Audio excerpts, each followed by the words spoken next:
Welcome to Mr. Nightbleed. Tonight, in 7 disturbing true horror stories from Appalachia, we travel deep into mist-choked hollows and forgotten mountain towns where folklore lingers like smoke, and the soil carries the weight of centuries of fear. These are chilling accounts of ghost lights weaving through the trees, voices carried on the wind where no one should be, and footsteps echoing on empty trails that were never meant to be walked after dark.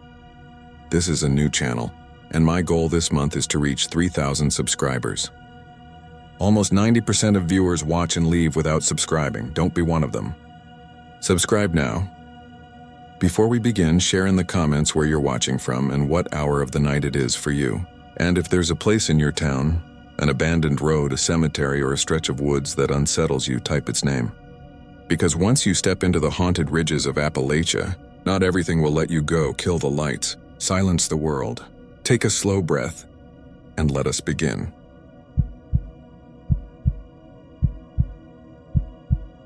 I never thought I'd share this, but keeping it to myself has started to feel like standing in a room that used to be my own, while the house hums a tune I don't know. And I can't convince anyone else that it's not in my head. I don't want to argue with strangers on the internet about whether this happened or not. I just need to tell it straight and see if it sits with anyone the way it sits with me. I grew up in eastern Kentucky, in a small town off the highway, the kind of place where the morning news is the sound of your neighbor's truck warming up, and the night is mostly the crickets and the frogs if it rained. The old rail line that ran through the ridge had been inactive for decades by the time I was a teenager.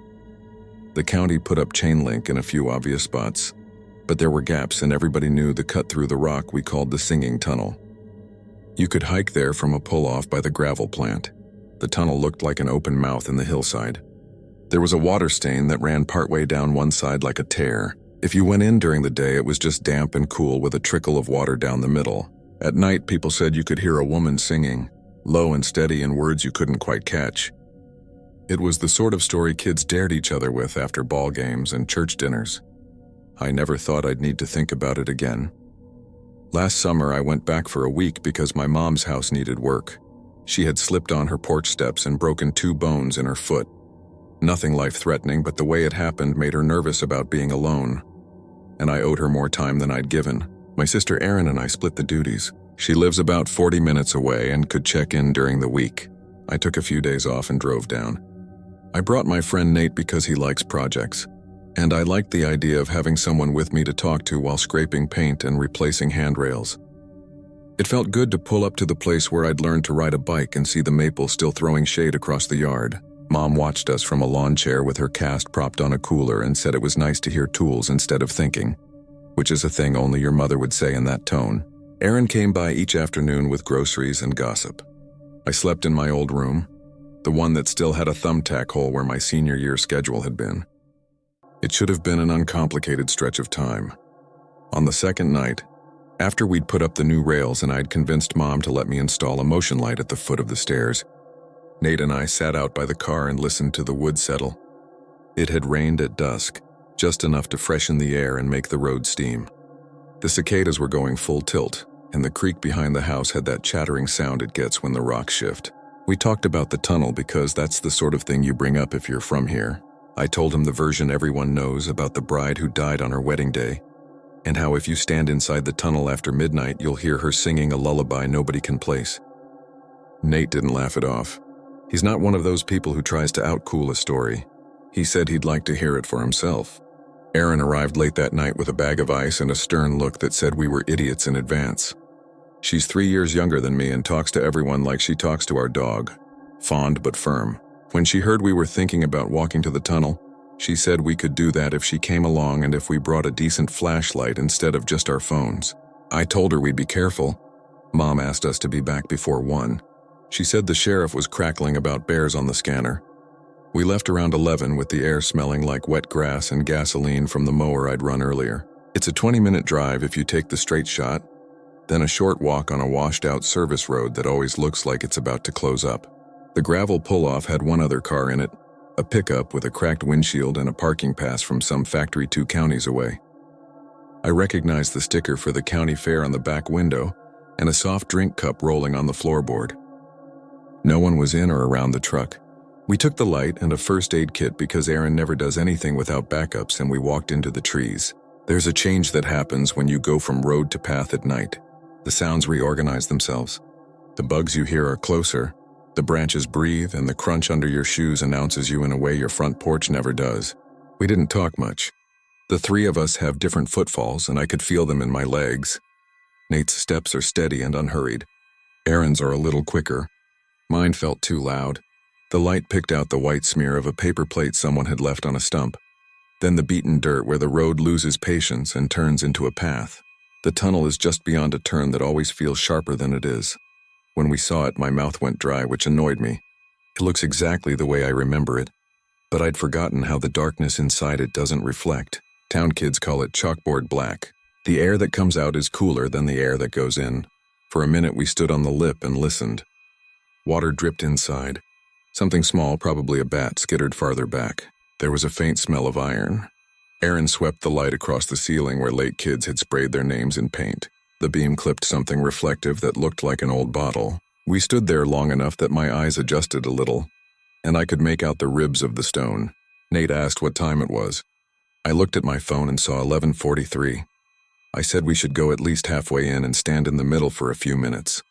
Aaron said we would stand just inside where we could still see the mouth.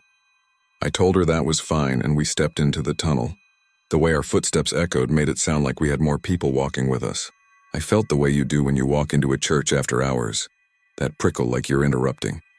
We stopped where the light from outside became uncertain. You don't need to stand dead center to prove anything. We turned off the flashlight to let our ears do their work. It was the usual tunnel sounds at first. Drips. The wind at one end making a soft beat against the air like a big sleeping thing. I could hear Aaron breathing beside me and the scrape of Nate's jacket when he shifted his shoulders. After a minute or so, we heard something else. Not a melody, not even a note yet, but a strand of sound the way you hear a voice before you make out words. It was low and far away, the way train horns sound in movies. I wondered if a car on the road outside had given us a Doppler effect through the arch. We waited, and the sound didn't resolve into anything. It climbed and dipped like someone humming without opening their mouth. Then, without ever seeming to get louder, it became close. There's no way to explain that if you haven't been in a place like that. 1 second the sound belongs to the space, and the next it belongs to the air right beside your ear. I flinched. Aaron grabbed my sleeve. Nate whispered that he heard it too, which made me feel better and worse. The impulse at a moment like that is to say a name, so I said, Mary. That's what we always called the girl when we told the story as kids. It's a name that rides well on a breath. My voice sounded wrong in there. The hummed line faltered and then came back like water rejoining a stream. I reached for Erin's hand because she used to do the same to me in grocery stores. And even at 30, she still laces her fingers with mine like we're going to cross a street.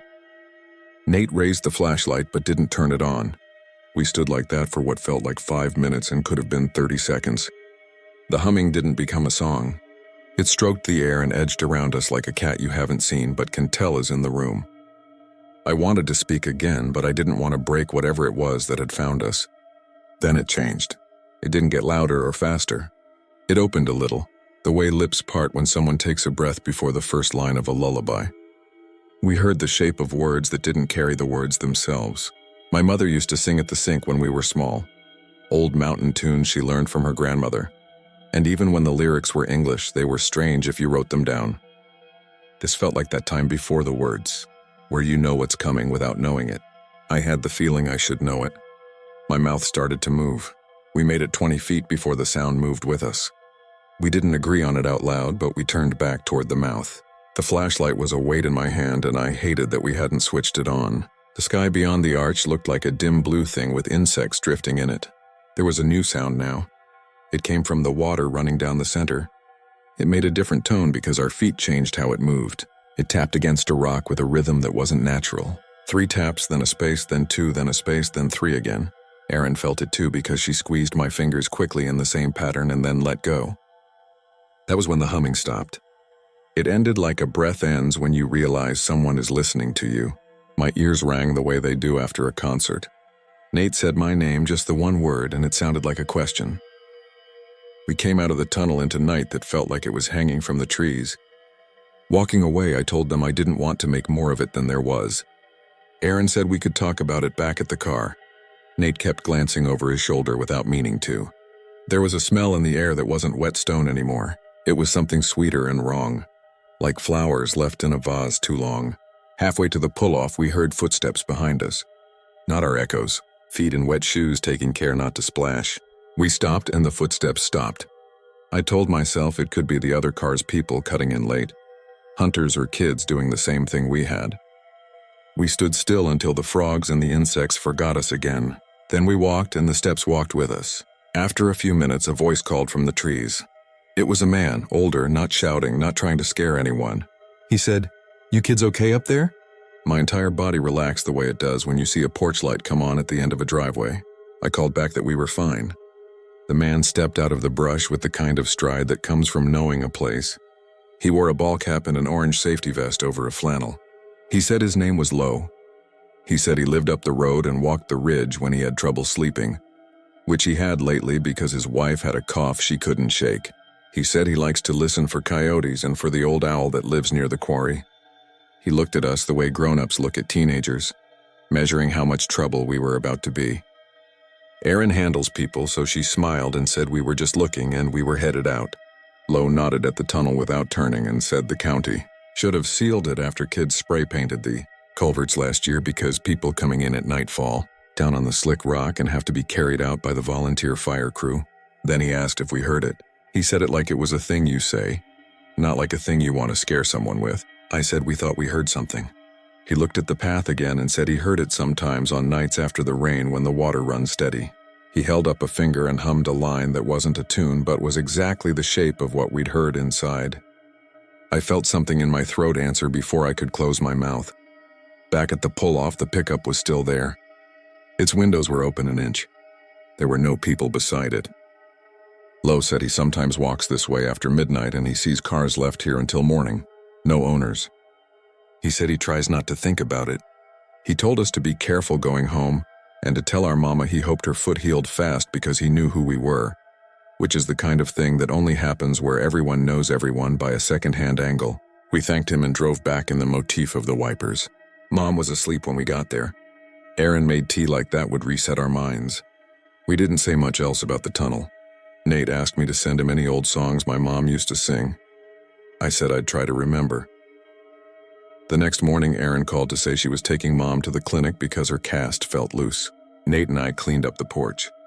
I hummed something without noticing until Nate said that one and I stopped, surprised at myself. It felt like when a word sits on your tongue and you can't tell if it's English. The day went normal. We drove to the hardware store for a drill bit and the guy at the counter recognized me and asked about my dad like he always does. On the way home, we took the long route past the old school. As we passed the turn for the quarry road, a sheriff's cruiser came up behind us, then pulled us over. Sheriff Daniels got out, which is always a bad feeling even when you've done nothing wrong. He leaned into my window and said my taillight was out. He told me to get that fixed while I was in town because he didn't like writing tickets for locals when the company trucks blew through. But a broken light at dusk on these roads was an accident waiting. Then he asked if we'd been to the tunnel the night before. I said yes because I don't lie to people whose kids went to school with me. He said they got a call about an abandoned vehicle at the pull-off.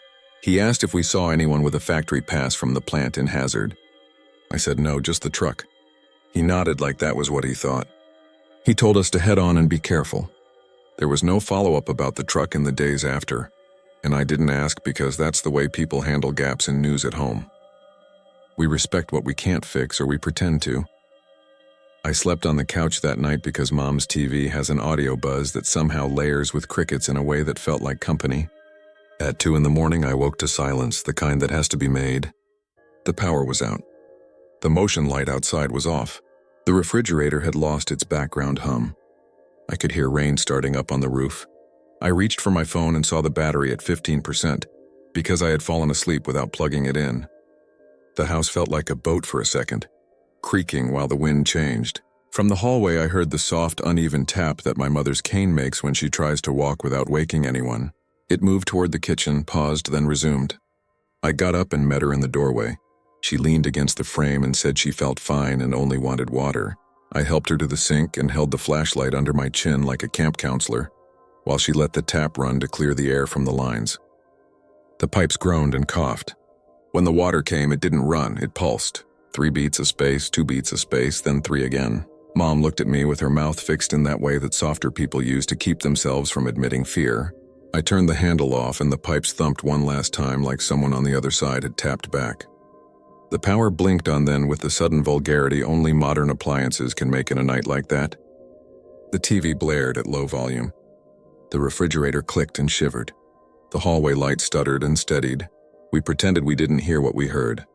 I helped Mom back to her chair and turned on the radio to the oldies station because a human voice, telling you the time and the traffic, is one of the easiest tricks against a mood.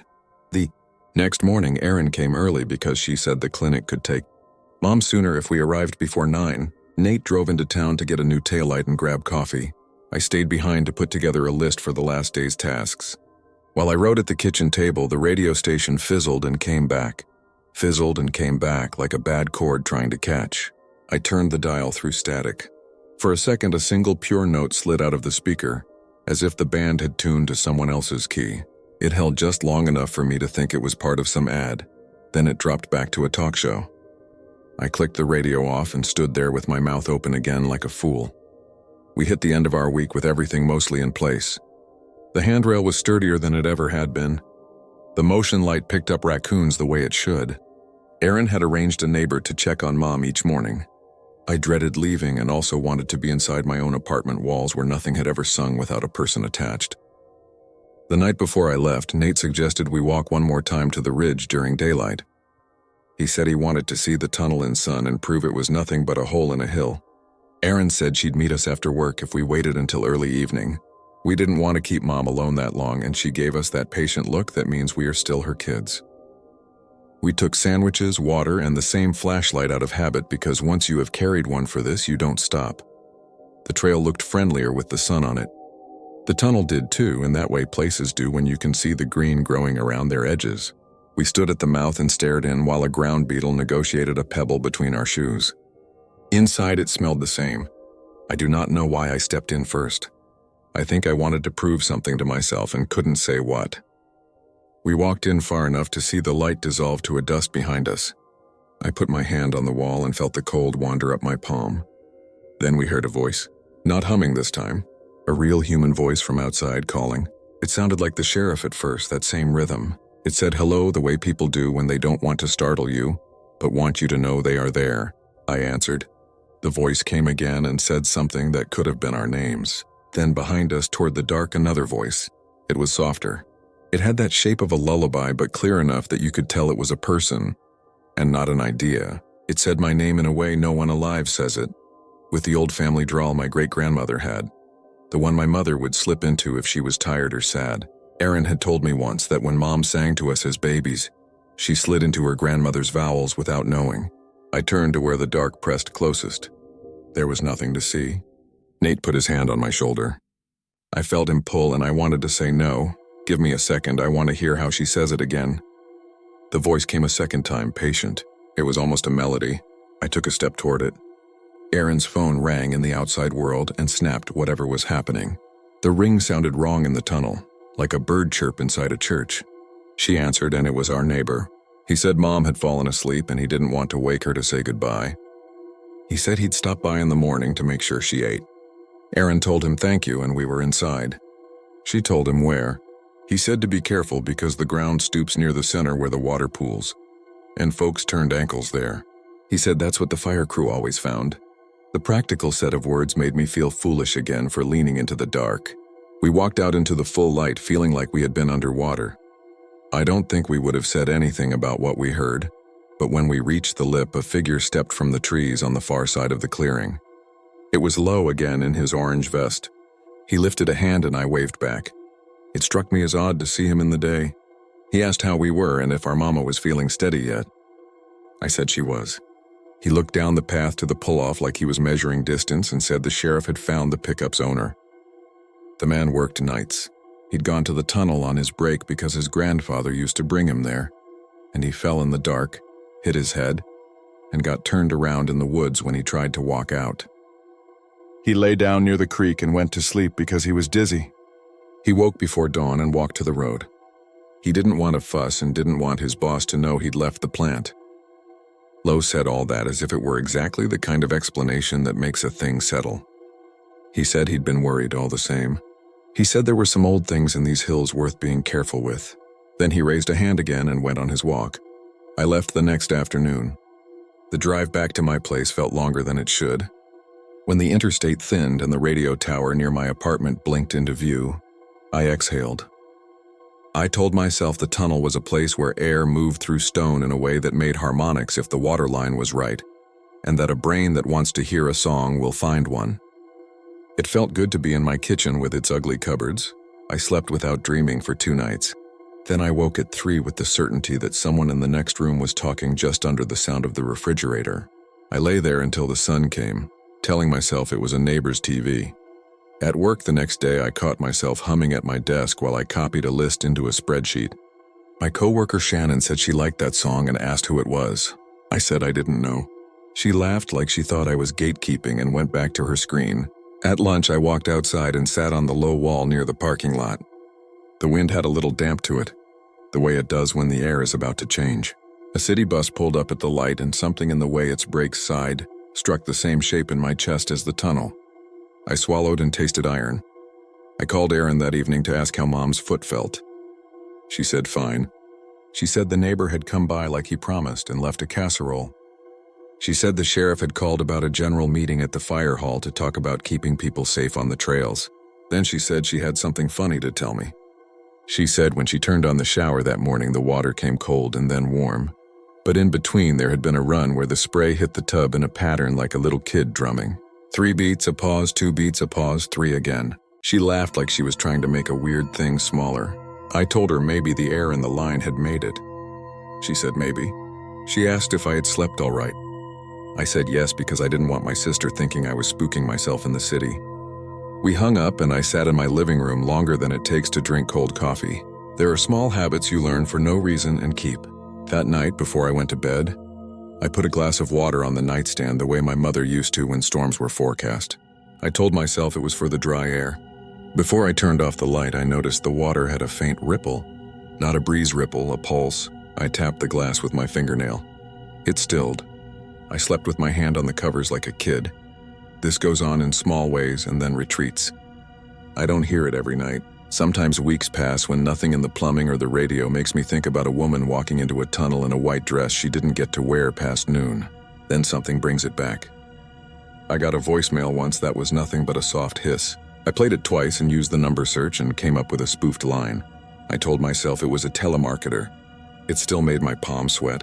Once in the grocery store, a little girl in the cart in front of me hummed, while her mother compared 2 brands of crackers.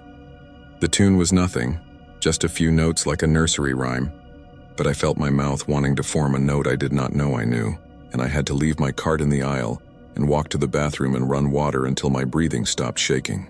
I am not trying to be dramatic about it. I am trying to say it is like catching a glimpse of a person you knew in the shape of a stranger's shoulders on a bus and then spending the afternoon trying to stop your body from believing it. If there's a thing like closure, I think I had a brush with it last month.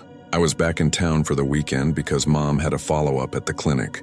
Erin and I took her, and we all felt the relief of the doctor saying the bone had knit the way it should. After dinner, when Mom fell asleep in her chair, Erin said she wanted to drive to the ridge and watch the sunset from the overlook, which is another path off the quarry road that stops short of the tunnel. We parked near the same pull-off where the maples hang low. The light was that orange that makes a place look haunted by a kinder world. On the way back to the car, we heard someone coming down the path from the other side, the tunnel side. It was Lowe again, walking with a lantern instead of a flashlight like he was stitched out of an older day. He said evening, and we said it back. He asked how our mama was and smiled at the good news. He said he'd been up by the opening because he liked to listen to the water when the summer is dry and see how it sounds when the rocks show. He paused like he was thinking whether to say the next part. Then he told us he asked his mother once what the song was when he was a boy, and she told him not to name it. He said naming things gives them a place to sit and some things you want to keep walking. He said he didn't mean to tell us what to do, but if we heard it again, maybe we should just let it pass through like wind and not try to hold it by the corner in our hands. I have tried to listen like that since. It helps some. The edges soften. Still, Some nights the city sleeps and the radiator takes a breath the way old things do when the building settles. And I hear the start of a note where there should only be heat. I keep a flashlight in the drawer because it makes me feel like I have a choice. When the pipes rattle at 2, I tell myself the neighbors have flushed and the system is waking. Then I lie awake and count. 3 taps, a pause, 2 taps, a pause, 3 taps. In the morning, it's easy to be rational again. In the afternoon sun, it feels like I wore the wrong jacket to a story, and all I need to do is hang it up. The weird thing is that I have started to hum under my breath when I'm not paying attention. It's not an earworm. It's not a song on the radio. It's a shape without a name that my mouth recognizes before my head does. I can quiet it if I make myself. I can drown it out with the kettle or the presence of another person. But when it comes back with the patience of water finding downhill. I don't know if anyone went into that tunnel on her wedding day. I don't know if anyone died there the way people say. I know some hikers wander and some get hurt, and a few never come home for reasons that have nothing to do with a story. I know a place can hold sound the way a hand holds warmth. I know my friend, my sister, and I heard something that night. And a man who walks the ridge alone hums the same shape with his lantern swinging. I know the sheriff looks tired when he says he found someone sleeping beside the creek and says it, like he wants both of us to believe it. And maybe we do. I know my mother runs the tap a little longer than she needs to now, and closes her eyes before she turns it off. This is not a confession or a dare. It's me putting a thing down where I can see it.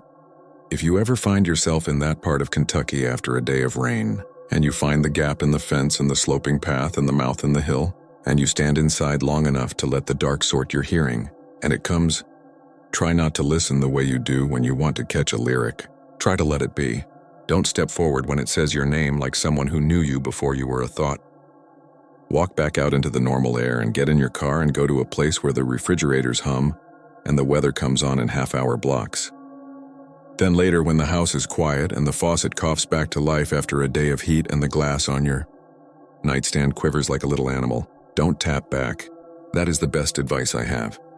I can't tell you it will keep the song from finding you through the pipes and wires and the low places under your bed. I can only tell you that some nights when I keep very still and don't answer, the note stays at the edge of the room and fades like a person making up their mind to keep walking. Other nights it stands in the doorway.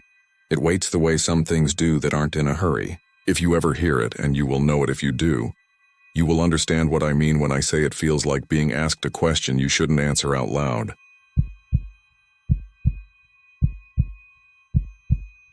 I never thought I'd share this, but the way the nights feel where I live now, I'm starting to think the only way to sleep again is to put it out there and let other people hold a piece of it.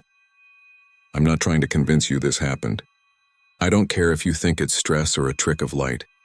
I just need it not to be only mine. My name's Mark. I grew up in northern West Virginia, the part with the old strip mines and those hollers you don't see on a map. You know the kind I mean. Roads that fold back on themselves like ribbon, hills that keep you out of the wind until you don't realize how cold it is. Then you step into a clearing and your breath smokes out like you opened a freezer. My sister Hannah still lives in our mom's old place. I was down there last October to help her after a minor surgery. Nothing dramatic. Just enough that she couldn't be hauling firewood alone. My friend Tyler came with me because he was between jobs and said he needed the change of scenery. We're not kids anymore, but it's one of those friendships where you can pick up exactly where you left off. And he's always been the guy who wants to drive a little further down a road you shouldn't be on, just to see what's there. He's also the guy who'll pretend not to be scared when he is, which is nice until it's not. The first night it rained, a thin, steady drizzle that made the porch light a halo. You could hear the pines whispering and the occasional semi down on the interstate, a distant low ocean. We brought in wood, set it by the stove. The house still smells like creosote and laundry detergent, even after Mom's been gone 3 years. Hannah was in good spirits, sitting with a blanket on her legs and a crossword in her lap, making me feel guilty because she'd planned meals and stocked snacks like we were guests, not family. Tyler and I slept in the den. We left the TV on mute because it felt too quiet otherwise. People who don't live out there assume it's silent, but it isn't. There's the ticking of the stove, the chitter of mice in the walls, the refrigerator catching and releasing. It's a stack of small sounds that, if you listen too hard, you start hearing shapes in. The second night, Hannah's neighbor, a guy we've known forever named Emmett, came by to bring eggs. He has a farm up the road and one of those voices that's always at the same volume, like he's too tired to get excited. He told us not to drive through Devil's Hollow after dark. He said it so casually that I laughed, thought he was starting a story. He wasn't. Sheriff pulled a fella out of there 2 nights back, he said, setting the eggs on the counter. Truck still running, door wide open. Found him 1.5 miles from it, barefoot and mumbling. He mimed a stagger, then stared at the stove as if he'd said too much. Don't chase lights, he added, like it was a piece of advice about deer crossing signs. Hannah rolled her eyes and said old stories need new coats of paint sometimes. She's always been the practical one. Tyler asked what he meant, and Emmett told us about the blue lights that locals call the Devil's Hollow lights, like little lanterns weaving through the trees. Hunters see them out of season, he said. Teens go in there at night and scare each other. It's just swamp gas or bad wiring, Hannah said. Emmett rubbed his jaw and said it's wet as a frog's pocket back in that hollow. Sure, but the river's low this year, so who knows? Don't matter what it is, he said as he buttoned his coat. Just don't follow it. It isn't that I believed it. It's that after he left, Tyler and I sat on the porch with cheap coffee and travel mugs and watched rain beat on the rail. And at some point the topic shifted from, what a dumb story, to, we could go take a look, that's all it ever takes. Curiosity, and the sense that you're safe because you're naming the thing, because you're older now and have jumper cables in the truck, because everything weird in a place like that always has a sensible explanation. We weren't planning an expedition. It was more like we were going to check a box so we could laugh about it later. We told Hannah we'd go to the Dollar General for batteries for the flashlight since hers were dead and get her ginger ale. She said fine, get cat litter too. I can still remember the texture of the damp doormat under my boots when we left. How I almost wiped my feet twice even though I was going out, not in. The road to Devil's Hollow turns off Route 19 and dives down like it's ashamed. The pavement goes to gravel, then to dirt. On either side, birches and young maples crowd in, and the power lines sag low enough you feel like ducking. It was around 9:30 when we crested the hill and stopped, headlights lancing into a tunnel of leaves. It was misting heavier now. Tyler killed the engine. The truck ticked as it cooled. From outside you could hear a trickle of water and further off a dog bark repeating the same sentence. One word, one pause, one word, one pause. We stood there for a minute, just letting our eyes adjust, and for a second I felt stupid, because it really was just a road and some trees. Maybe Emmett saw a couple of kids with headlamps, Tyler said. Ghost miners, he added, and I snorted even though it wasn't that funny. The first time I saw the light, I thought it was a reflection from the dash. It drifted past Tyler's shoulder, a small soft blue like the color of a TV in another room. It moved like someone carrying a lantern slowly, not bobbing like a runner, not jerking like a flashlight. We both saw it. We both did that thing where you point and look at the other person at the same time, like you're checking if you're pointing to the same spot. It slid between 2 trees and paused, at least it seemed to pause. Maybe our eyes did, then it moved on deeper into the trees. Drone, Tyler said, but his voice was too quiet. We stood there with the truck door open, letting the dome light drain the battery out of habit. Then 2 more lights showed up on the other side of the road, low to the ground, moving in a slow, synchronized rhythm like someone wading chest-deep in dark water, keeping their lanterns just above the surface. I've gone over the next part in my head more times than I can count, trying to figure out why we didn't just get in the truck and leave. All I can say is it didn't feel like a threat, not then. It didn't even feel like a lure, not the way you see it in movies.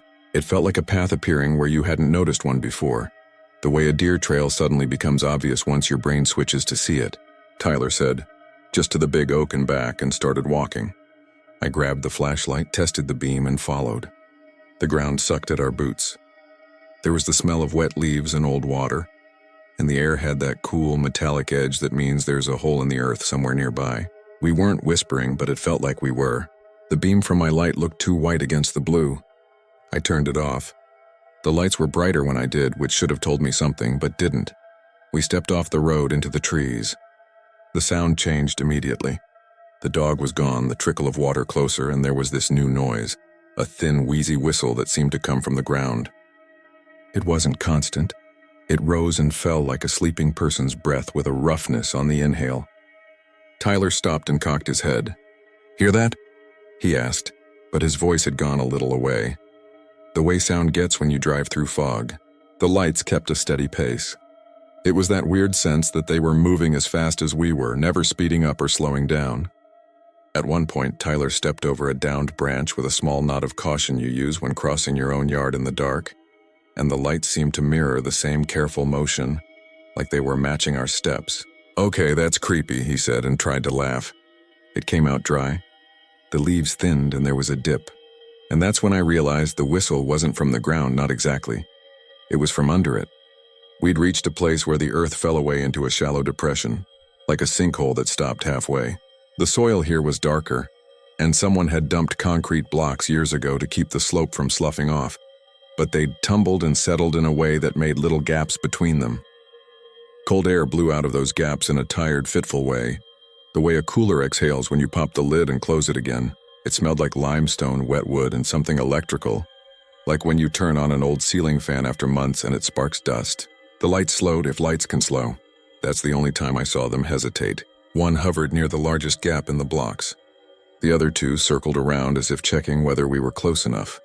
Tyler brushed aside wet leaves with his boot, then crouched, and because everything's stupid in hindsight, I crouched too and we peered into the gap. The beam from my flashlight caught a slick, rounded surface about 3 feet in. Old timbers. A horizontal brace black with age. Another 2 feet beyond that, another timber and the space in between descending out of sight. It wasn't a natural hole. It was a ventilation shaft.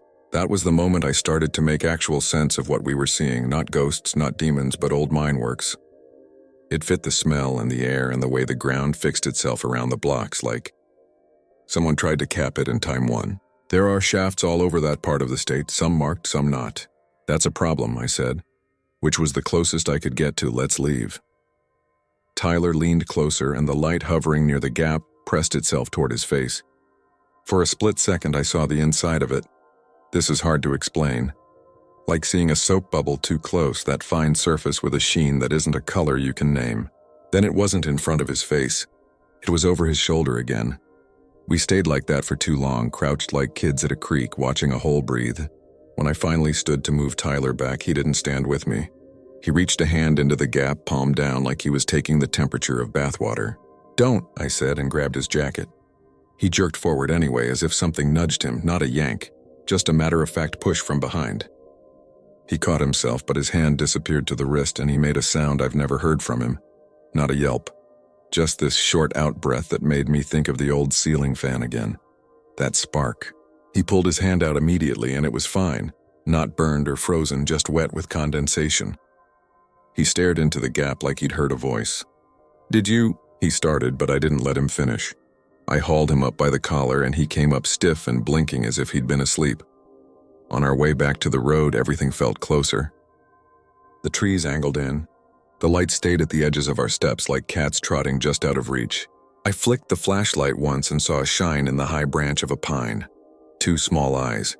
A raccoon, probably, but when I turned the beam off, the blue light glowed off those eyes like they held it, then winked out. My chest had gone tight, that pre-anxiety knot that makes your fingers cold. Tyler was walking faster now, licking his lips and jamming his hands in and out of his pockets. "We need to go," he said. Not we should, but we need to. And in that moment I realized he wasn't humor brave anymore. He was trying not to run. When we broke out onto the road, my headlights were still shining and the truck's door hung open like we'd staged a crime. There was a figure on the far side of the road. I think my heart just decided not to be involved for a second. It was a man barefoot, wearing jeans and a flannel shirt dark with wet. His hair was flattened to his head, and he had that gray-green color you see on people who work night shift. He wasn't looking at us. He was looking at the lights, and the look on his face made me nauseous without knowing why. Not fear, but recognition. He said something without moving his eyes. I could hear the words, but couldn't make sense of them at first. You know when an out-of-state relative calls and their accent makes your brain lag? It was like that. The second time I understood. He was saying, "Under the hill," over and over like a prayer, like a kid sounding out a spelling word. Under the hill. Under the hill. Then he turned and walked right past us, not fast, and vanished into the trees in the direction we had just come from. We called after him. He didn't answer. I'm not proud of this part, I didn't follow him. Tyler took a step like he might, then stopped as if his shoes had dried to the dirt. We got in the truck and turned it around so fast pebbles spit out from under the tires and dinged the undercarriage. I kept an eye on the rear view without meaning to, and the lights came with us just long enough to make sure I knew it. They paced the trees on the ditch side and then peeled back and were gone. We didn't say anything until we were 2 miles up and back on pavement, and even then it was just useless swearing. When we pulled into Hannah's driveway, Emmett's old F-150 was under her porch light. He was inside, standing with a paper towel in his hand like he'd just washed it. "You seen the sheriff?" he asked, as if he'd been in the middle of another sentence when we arrived. "He's out looking for that barefoot man." The way he said it made the kitchen get smaller around me. "We saw him," I said. Hannah made a noise I'll hear until I die, a soft, involuntary, "oh," like she'd dropped a glass and it hadn't broken. Tyler said he was going to the bathroom and walked into the hallway and stood there for a full 30 seconds before he remembered what the bathroom was for. Sheriff Grady came by around midnight. He isn't the cartoon sheriff people picture. He's the kind of guy who knows the names of your cousins and the make of your outboard motor. He listened without interrupting, wrote notes on a yellow pad, then put his hand on the pad and looked at me in a way that reminded me of a dentist about to tell you how many cavities you have. "You didn't go in after him," he said. It wasn't a question and it wasn't a judgment, and somehow that was worse. "Can you show us where you were?" I said yes, but my mouth didn't. He said he wanted us to stay put, and Emmett volunteered to ride with him because he knew that road like the back of his hand. Before they left, the sheriff told me about the man they'd found 2 nights before, the one Emmett had mentioned. He said the same thing, the sheriff told me. "Under the hill, you hear people say that you bring them out slow." His eyes flicked to Tyler, who was sitting on the couch holding his mug like a child holds a snowball, by the very edge. "Don't go sleeping with the windows open," the sheriff added like it was a joke, but not. I didn't sleep that night anyway. I stayed in the den and watched the muted TV until the colors made me dizzy. The stove ticked. Somewhere around 3, I realized I was holding my breath to listen, like I'd been underwater. It took me a second to understand what my body thought it heard. It was the wheezy inhale, the old cooler exhale, faint and steady like a neighbor had left their attic fan on. It wasn't in the walls and it wasn't the stove. It felt like it was below us. I stood up without deciding to and walked barefoot to the kitchen, then to the back door. The deck boards were slick with mist. The backyard slopes into a swale with a line of sumac and an old fence post on the far side. That cold metallic smell was stronger outside. I couldn't see any lights, blue or otherwise. I stood there until my toes went numb. Then I heard the cat flap on the mudroom door click and saw a shape dart out and then stop. Mid-yard, head up and turn toward the hillside. The cat's ears went sideways, that weird radar dish moment, and then it trotted back to the door with this business-like terror cats get when they decide something is not their business at all. In the morning, the sheriff came back. They hadn't found the man. They'd found where he'd left the road, fresh prints in the wet leaf litter, and they'd found where a pair of old concrete blocks had shifted a little more. "It's not open," he said. "If it were, we'd be out there with hazard tape and a truck full of plywood." I asked if they had plans to cap it better. He said that land's registered to a company that doesn't exist anymore, and the county's got a list of 100 holes it needs to fix before winter. "We'll get to it," he said. He wrote a number on Hannah's notepad. "If you hear anything strange tonight, you call me." "Strange how?" Hannah asked, chin up like a cross-exam. "You'll know," he said. "Tyler didn't come to breakfast." I figured he was sleeping it off, but around 10 I went to check on him, called his name softly like you do when you open a friend's door, and he wasn't there. The blanket was thrown back. His socks were on the floor by the bed. I felt that hollow, cheap anger you feel when you think someone's gone to smoke without saying. I found him in the garage. He was standing next to the tool bench looking at his hands. He had dirt under his nails, the kind you get when you dig in wet soil. Crescent moons of it packed into the edges. His bare feet were clean, which made the dirt worse. "Did you go outside?" I asked. He looked at me like he'd just come up from a deep float. "I was dreaming," he said. He held up his hands, palms out like he was surrendering. "I was trying to turn off a faucet," he said, "but the handle was under the counter." He blinked and shook his head. "That doesn't make sense," he said. He said it 3 times like if he repeated it, it would start to make sense. We left that afternoon. Hannah protested, but her protest was mostly for form, like she knew we'd leave and also knew I'd come back. I made sure the windows were locked, that her phone was charged. I put the number the sheriff had written in 3 different places: fridge, corkboard, inside the back of a cookbook. When we pulled out, I looked in the rear view automatically. About 100 yards down, just where the road dips between the poplars, there was a faint smear of blue. It wasn't moving. It was more like a place where the air remembered something. I made myself look forward again. On Route 19, the radio went to static for about 10 seconds with no reason. Tyler turned it off and rubbed his fingers together. They made a sound like sand. Back home, things should have gotten better. You clean your boots. You put the batteries you didn't use in a drawer. You wash your hands and the line of dirt at the base of your nails loosens and goes down the drain. But nights haven't gone back to the way they were. That's why I'm writing this. I live on the 3rd floor of a brick building. There's a parking lot below and a tree that drops helicopter seeds all spring. It's not the kind of place where you notice the small shifts in air unless your windows crack just right. The first week after we got back, I woke up at 2:17 a.m. 3 nights in a row. The exact same minute.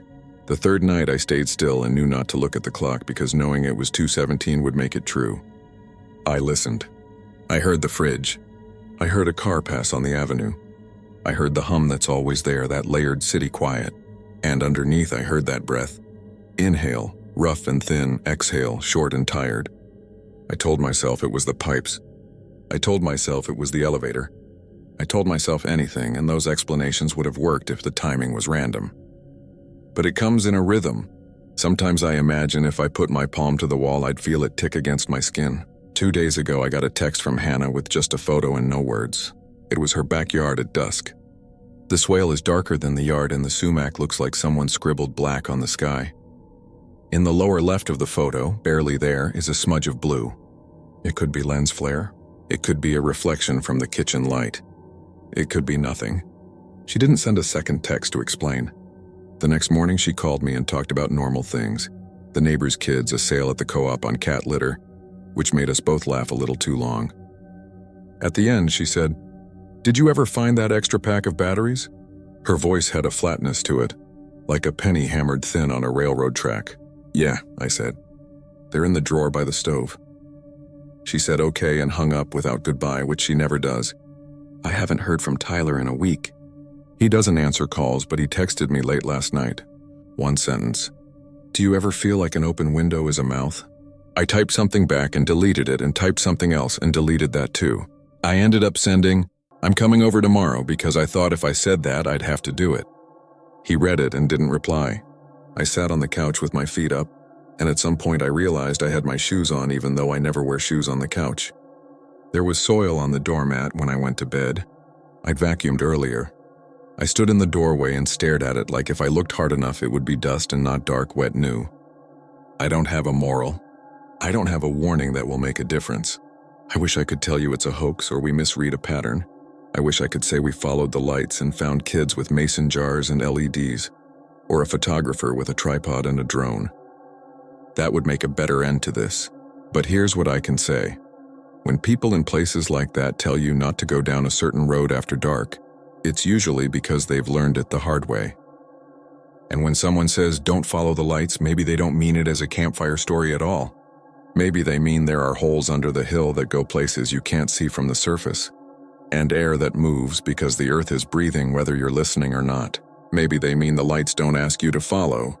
They just walk at a pace you can't help but match. It's raining tonight. The kind of rain that makes the street lights look like they're melting. I turned off my TV an hour ago because the colors felt wrong. I opened my bedroom window because it was too warm, then closed it again, then opened it again and stood there with my hand on the sill, feeling the cold. It feels clean at first. Then it gets sharp like you could cut your finger on the air. I keep thinking I hear a voice in it. Not words, just the cadence of them, like someone reciting a sentence over and over without sound. I haven't gone back to Hannah's because I keep telling myself the sheriff will fix the cap on that old shaft, and this will gratefully compress down into a story we tell badly at Thanksgiving. But at 2:17, I know I'll wake up. I'll lie there and listen for that tired inhale, that short exhale. I'll tell myself it's the pipes, the elevator, the fridge, and I'll keep the window half an inch open on purpose because it's worse when it's closed. You'd think sealing it would help. It doesn't. If anything, it makes the room feel like your hands do when you clench them for too long. Warm and numb, like they belong to someone else. When I finally drift off, it's always at the moment the breath pauses, the lungs of the hill holding still. That's when I see, in that not quite asleep light behind my eyes, a blue smear bobbing through trees I don't have outside my building. It moves slow, patient, pause just long enough to be polite, as if it's waiting for me to get my shoes on. I wake with my feet on the floor, one hand on the window, not remembering getting there, and the taste in my mouth is metallic and cold, like I've been breathing through a vent. Somewhere in the walls or under the floor, maybe miles away, I think I hear gravel shift. I don't open the window the rest of the way. I don't shut it either. I just stand there until the first bus sighs past and daylight turns everything into ordinary shapes again. And when I go to make coffee, there's a little smear of wet soil on the doormat by the door that I have to step over. And I do step over it, instead of on it, like you would if you were trying not to wake a sleeping thing.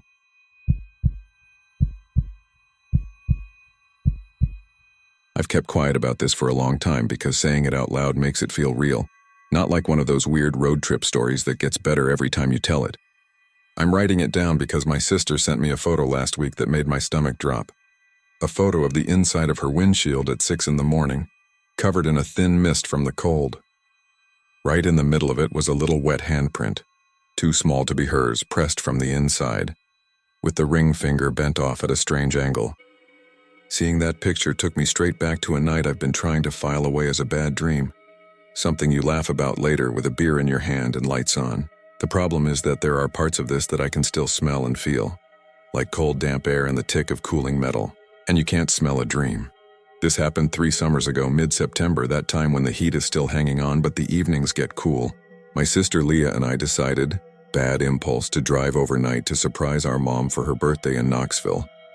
We were coming from Nashville. We left late, around 10 p.m., because I had a closing shift and Leah hit traffic. Our friend Sam tagged along because he'd never seen the Smokies and he owed Leah gas money. He's the kind of friend who throws his backpack in your trunk without asking, and is somehow already asleep when you pull out of the driveway. We didn't plan to take the back roads, but I-40 had a backup from some construction near Cookeville. My phone chirped and rerouted us on a longer eastbound path through the foothills, a string of county roads that looked like a tangled shoelace on the map. It was later than we'd wanted. My windshield had that dusty look it gets when a TN summer hasn't given you rain in weeks, and I was riding the high of a gas station coffee that tastes exactly like a styrofoam cup. Leah took shotgun with a bag of peanut M&Ms and Sam sprawled across the back seat, knees in the air, hoodie bunched under his head. We stopped at a BP on the edge of a town I couldn't tell you the name of. One of those places where the main street has a barber pole, a dentist sign that looks like a tooth in a circle, and a hardware store that's been around since the Beatles were on the radio. The clerk was older, square glasses, a baseball cap with Parsons Farm Supply, the bill all sweat-stained. He talked like he had time to talk. While I paid for the coffee and Leah asked if they had windshield wipes, he told us the road we were about to take, County 18, had a washout near a bridge but was passable if we went slow. "Don't stop on the bridge," he said. "If you get in trouble, keep your hazards on. Troopers don't like folks parking out there after midnight." "Why would we stop?" Leah asked. She laughed a little, trying to be friendly. He shrugged like it didn't matter to him either way. People see things, they stop. Night can make a lot of noise on that stretch, if you know what I mean. Back in the car, Leah rolled her eyes and made a spooky face at me, hands up like claws. We laughed because that's what you do when a stranger says something that's maybe a little stranger than they know. Sam didn't hear any of it. The coffee tasted burnt and perfect. County 18 started fine. Gentle curves, trees hanging over the road like a tunnel, the occasional mailbox with reflective numbers. There were no streetlights, just my high beams painting the world into existence.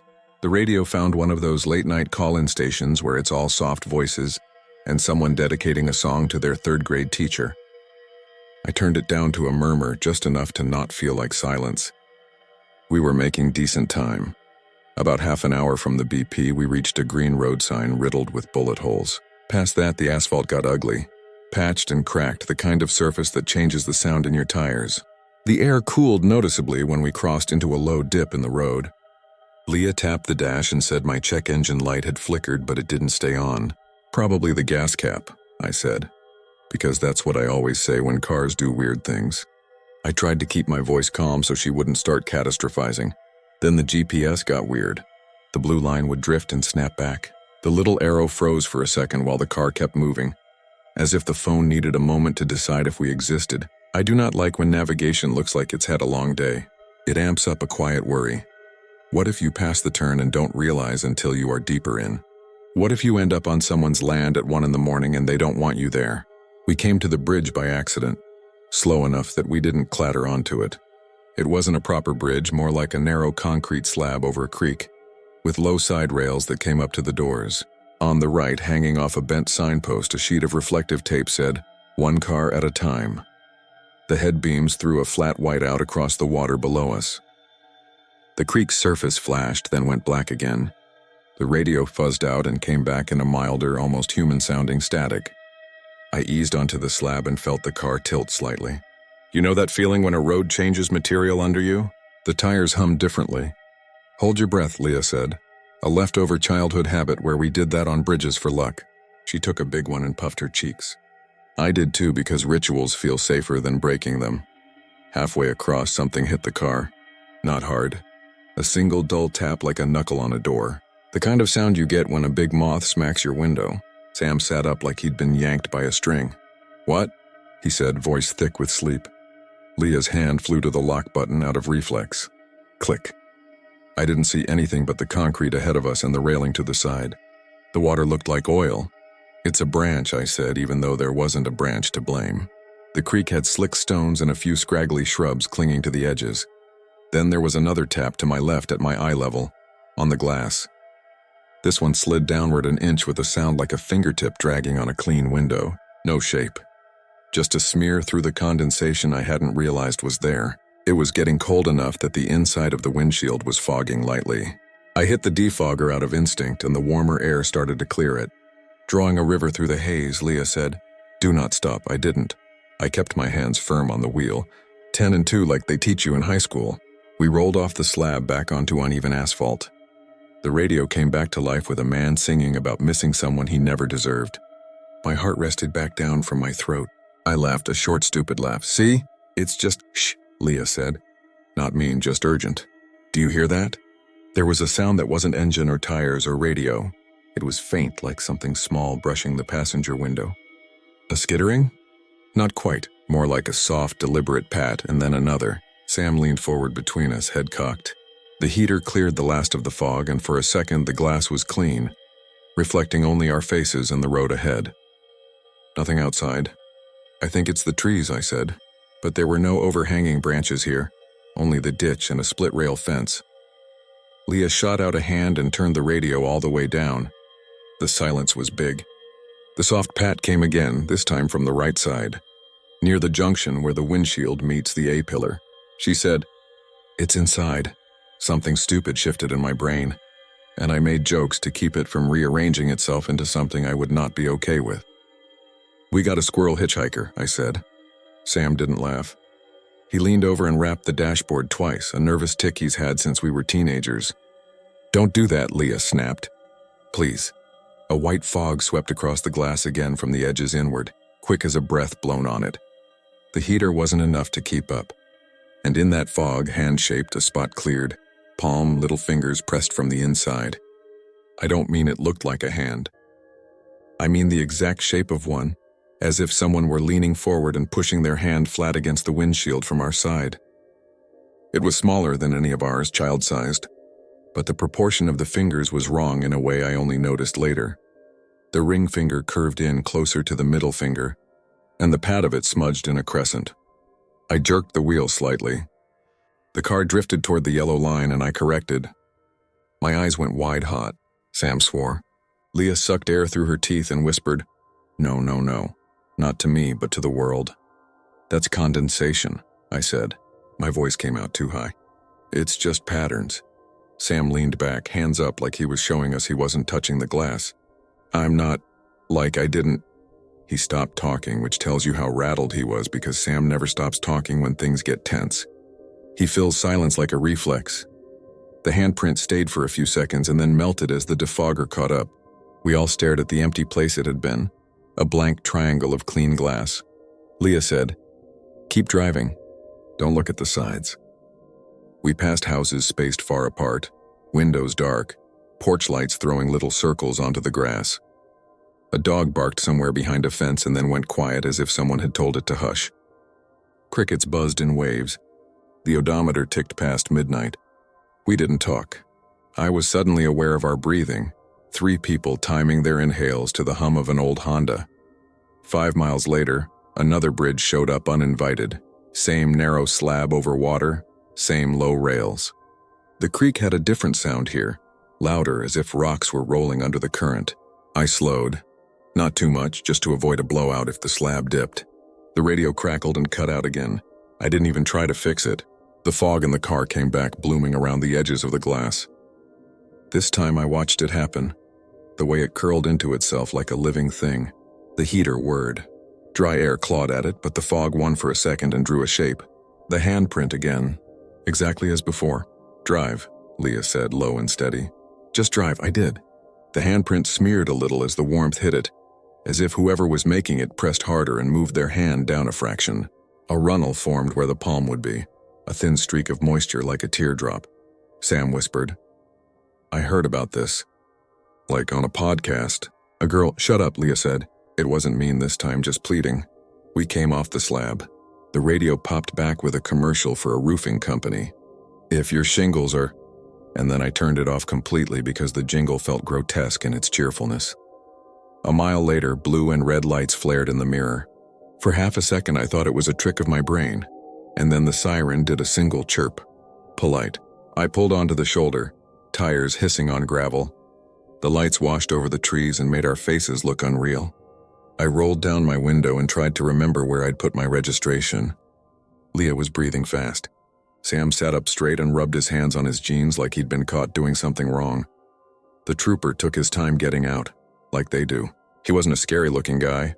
Maybe early 40s, clean shave, wide brim hat, the reflective stripe on his uniform catching the lights. He kept his hand on the frame as he leaned toward my window. He had that tone like he was trying to be back in bed but being polite about not being there. "Evening. License and registration. Where are you folks headed?" His name tag read Vaughn. "Knoxville," I said, while my wallet performed that trick where it turns into a magic box with no compartments you recognize. I found the card, then the insurance. My hands shook more than I needed them to. "You know why I stopped you?" "No, sir." Real answer. I hoped he'd tell us we'd imagined the last 20 minutes. "You drifted a little left back there." "You drinking?" He said it like he already knew what I'd say. He shined his light around the cabin, not rudely, just doing his job. The beam slid across Leah's face, then Sam's, then the dashboard, then the windshield. It paused. I saw the muscles in his jaw change. "You folks doing okay?" he asked, voice softer. His light made a circle on the glass where the handprint had been, but it had evaporated. Only a clean patch remained, empty. "Yes, sir," I said. "We're fine. Just a long drive." He stood up straighter, tilted the light toward the ditch, then the trees, like he'd done that particular little scan before. "If you're gonna take County 18 the whole way, go slow over the next bridge. They're putting up barricades tomorrow.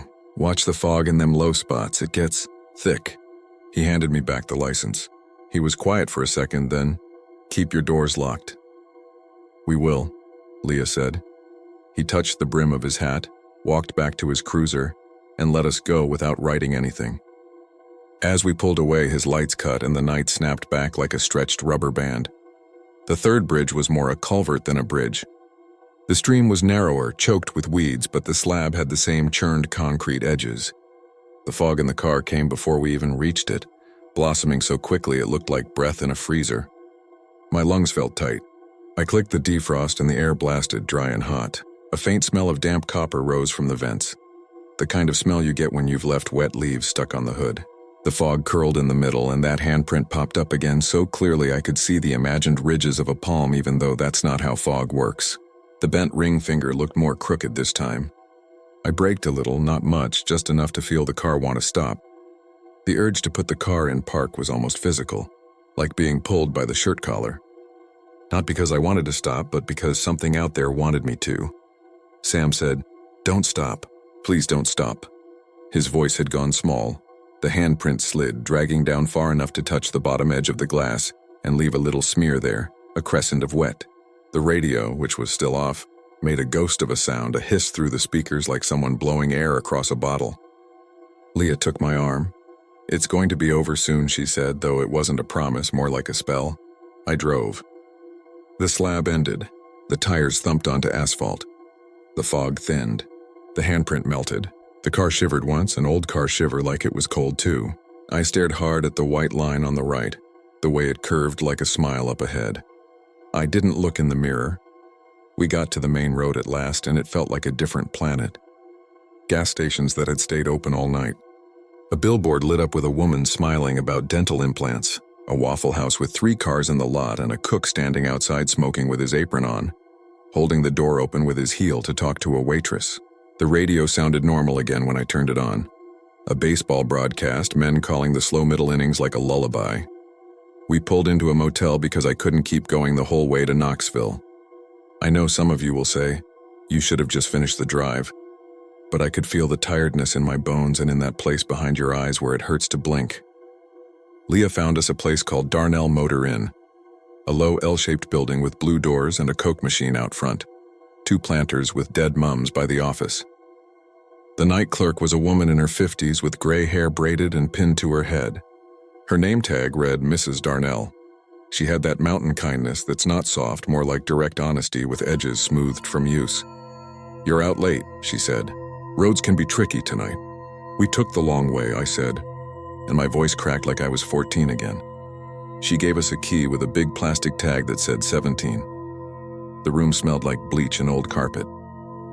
I didn't care. I kicked off my shoes and lay down on top of the covers. Leah took the other bed. Sam said he was going to grab a soda and disappeared in the direction of the machine. I listened to the air conditioner rattle. Sleep came in a fever. I woke around 6 to that thin gray light mornings have in cheap motels, the kind that makes everything look abandoned. The air felt damp in a way rooms get when the AC hasn't figured out the right settings yet. Leah was sitting on the edge of her bed with both hands in her hair, fingers laced.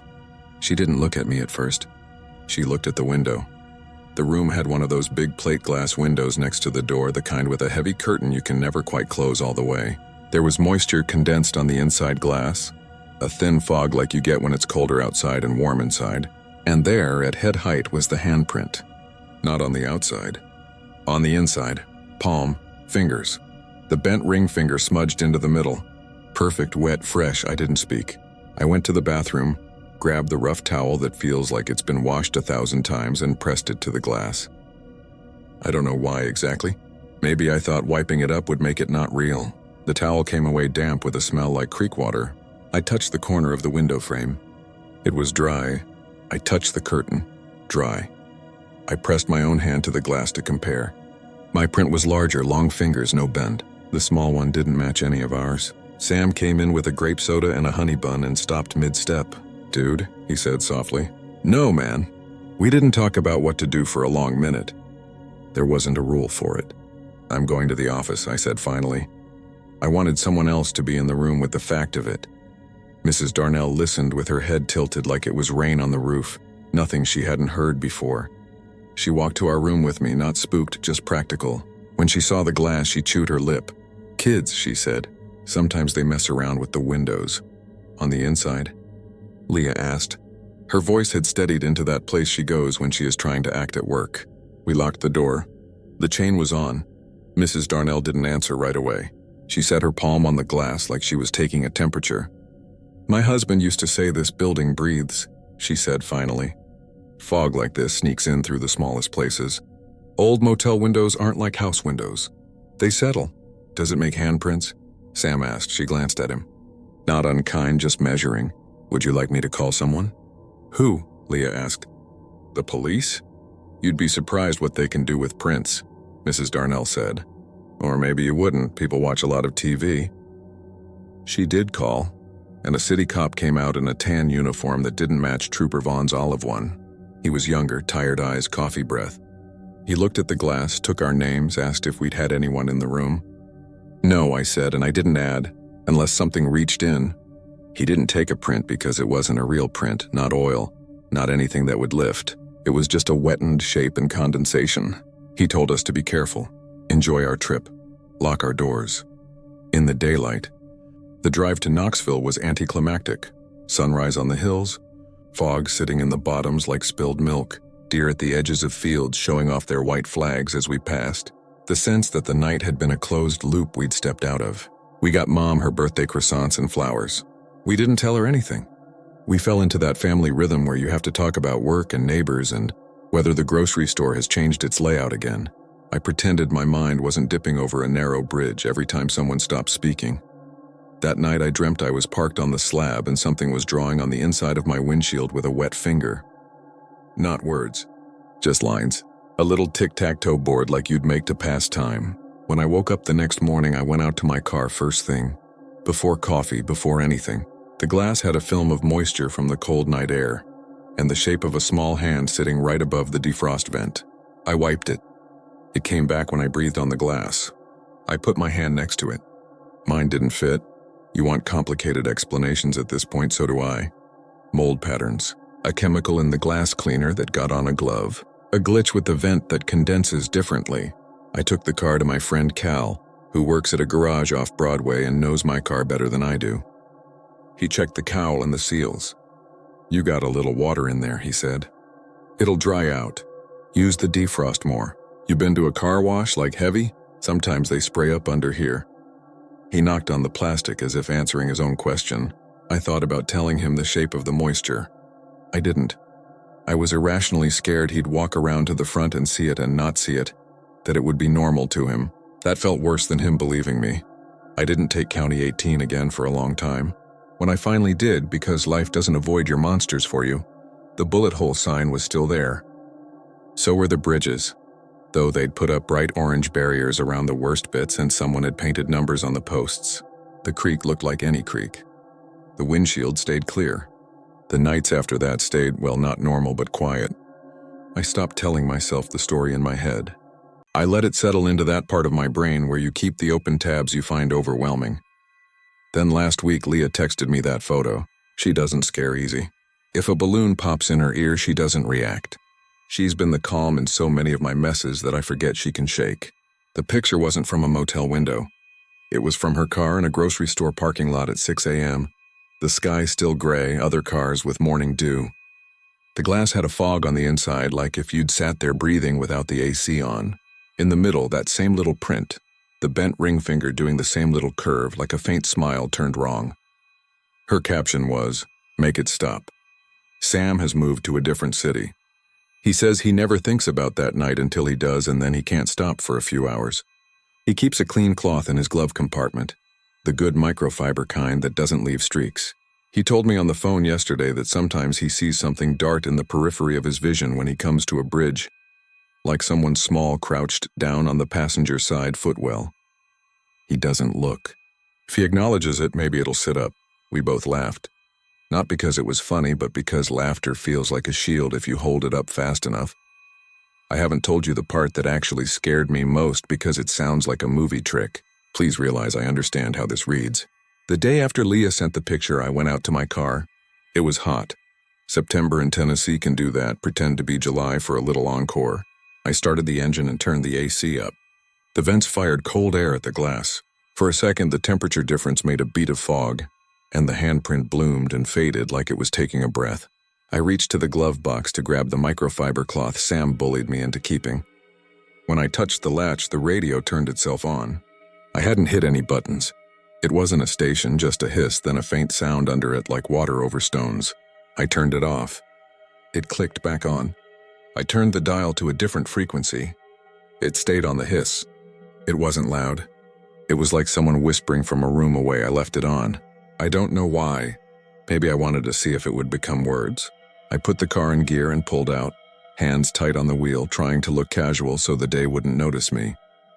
The hiss remained, a companion. At the first red light, the handprint showed again, clear and soft. This time it smudged downward, slow and deliberate, leaving a ragged drip at the bottom.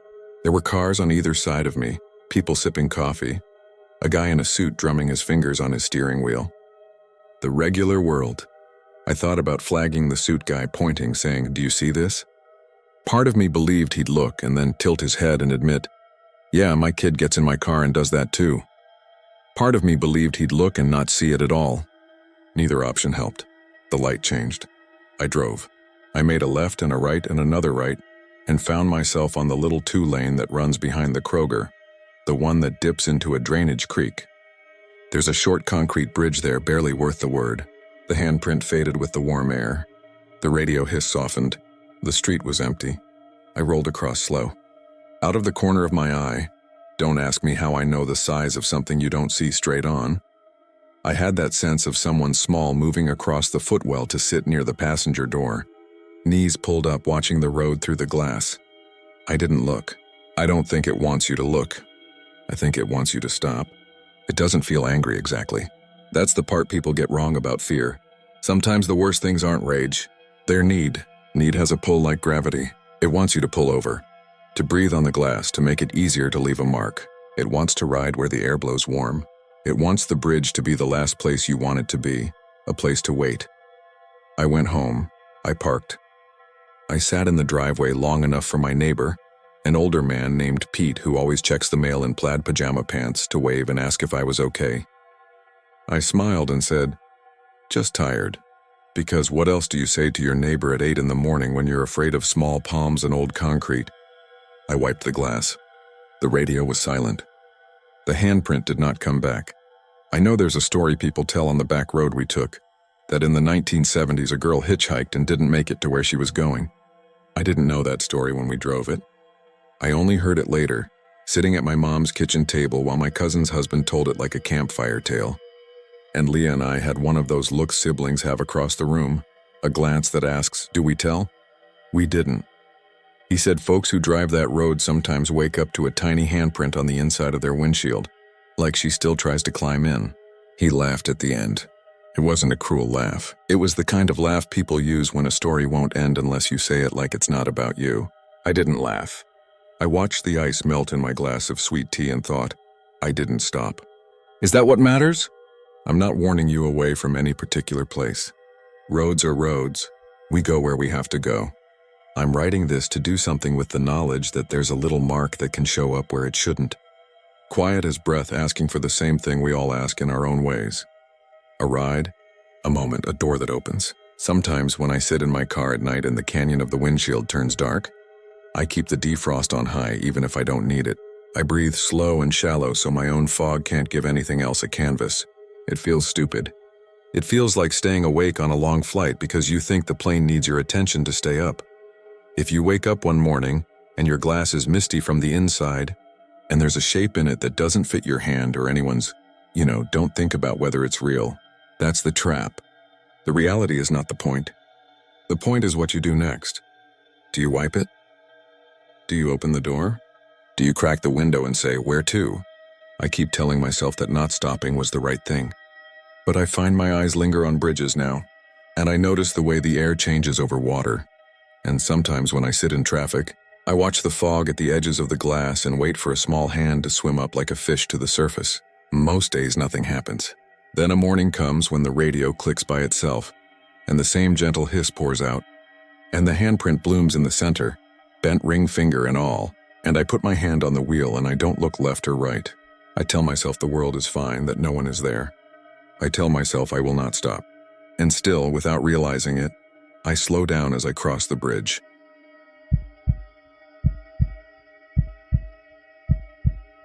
I never thought I'd share this, but the last 2 nights I've had the same dream and I woke up with the same smell in my mouth, old wood and damp hymnals, and it pushed me to finally write this down. If you live near Ashe County, North Carolina, you probably already know the story. If you don't, I'm not asking you to believe me. I just need to get it out where I can see it and maybe sleep through the night. I grew up outside Jefferson, in a small house where the mountain fog rolled across the road most mornings, and the deer never acted like they were afraid of cars. My sister Hannah is 2 years younger than me. Our mom worked at the clinic. Our dad left when I was 9, which is around the time the older kids on the bus started daring each other to take a certain right turn, off a logging road and hike 5 minutes, down a gulch to the black church. It's not black in the sense that it's painted that way. It never was. It's black like a piece of bread left in a toaster until it smokes. Locals said it burned from the inside out once and never properly cooled. The logs that used to be walls have collapsed in on themselves, and sometimes kids kick the char and it flakes off like fish scales. People in Ashe County can get excited about folklore, but this place isn't one of the fun ones. No cutesy gift shop stories. No postcards. Just a spot all maps somehow forget and everybody knows. The first time I saw it was junior year. My friend Trevor had a hand-me-down Canon he was trying to use to build a portfolio for the community college. He'd been talking about doing that urbex thing, finding abandoned places, documenting them, being respectful, leaving only footprints. He said he'd heard the church could be his anchor piece because it had a look you can't fake. He pitched it like schoolwork, which is how he got me and Hannah to say yes.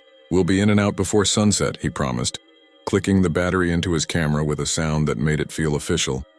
I want the golden hour light. I want the dust in the air. I can still list the practical things we did. Flashlights with fresh batteries. A thermos of coffee in the trunk. Workout gloves so we didn't get splinters if something collapsed.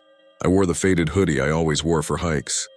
Hannah brought a tiny notebook where she liked to write descriptions of things. The habit came from a summer literature class where the teacher made them sit in the cafeteria and describe the backs of soda machines and the way the shadows went diagonal by the windows. She never stopped doing it. We're not messing around, she said, and she meant it. We drove out right after lunch, turning onto a gravel road that always looked like it dead-ended but somehow didn't. The sky had that September clarity that makes your eyes water if you forget to blink. Leaves hadn't turned yet, but there was a brittle edge in the wind. I remember thinking the air smelled hyper-clean, like the day after a thunderstorm. The whole way there, Trevor kept glancing in the rear view and smiling like this was going to be his big thing. When we parked, the slope down to the church was steeper than I expected. There were little beer cans in the ditch and a broken folding chair, but there was also a red plastic gas can that looked almost new, which made me think of someone coming back for it and not finding it where they left it. I told myself the story I always tell myself. Everything in the woods has a normal explanation. I kept saying it in my head the way you repeat a phone number while you walk across a room.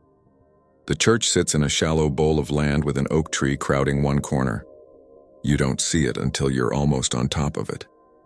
The roof is gone except for a few ribs like a mouth without teeth. The logs are in piles and the ones that still link together to form half walls are blistered and blackened. The front steps are there, only 2 of them, with a patch of green moss like a doormat. The pulpit used to be a simple box and part of that has survived. There's a rusted iron bell on the ground off to the right. No tower, no rope.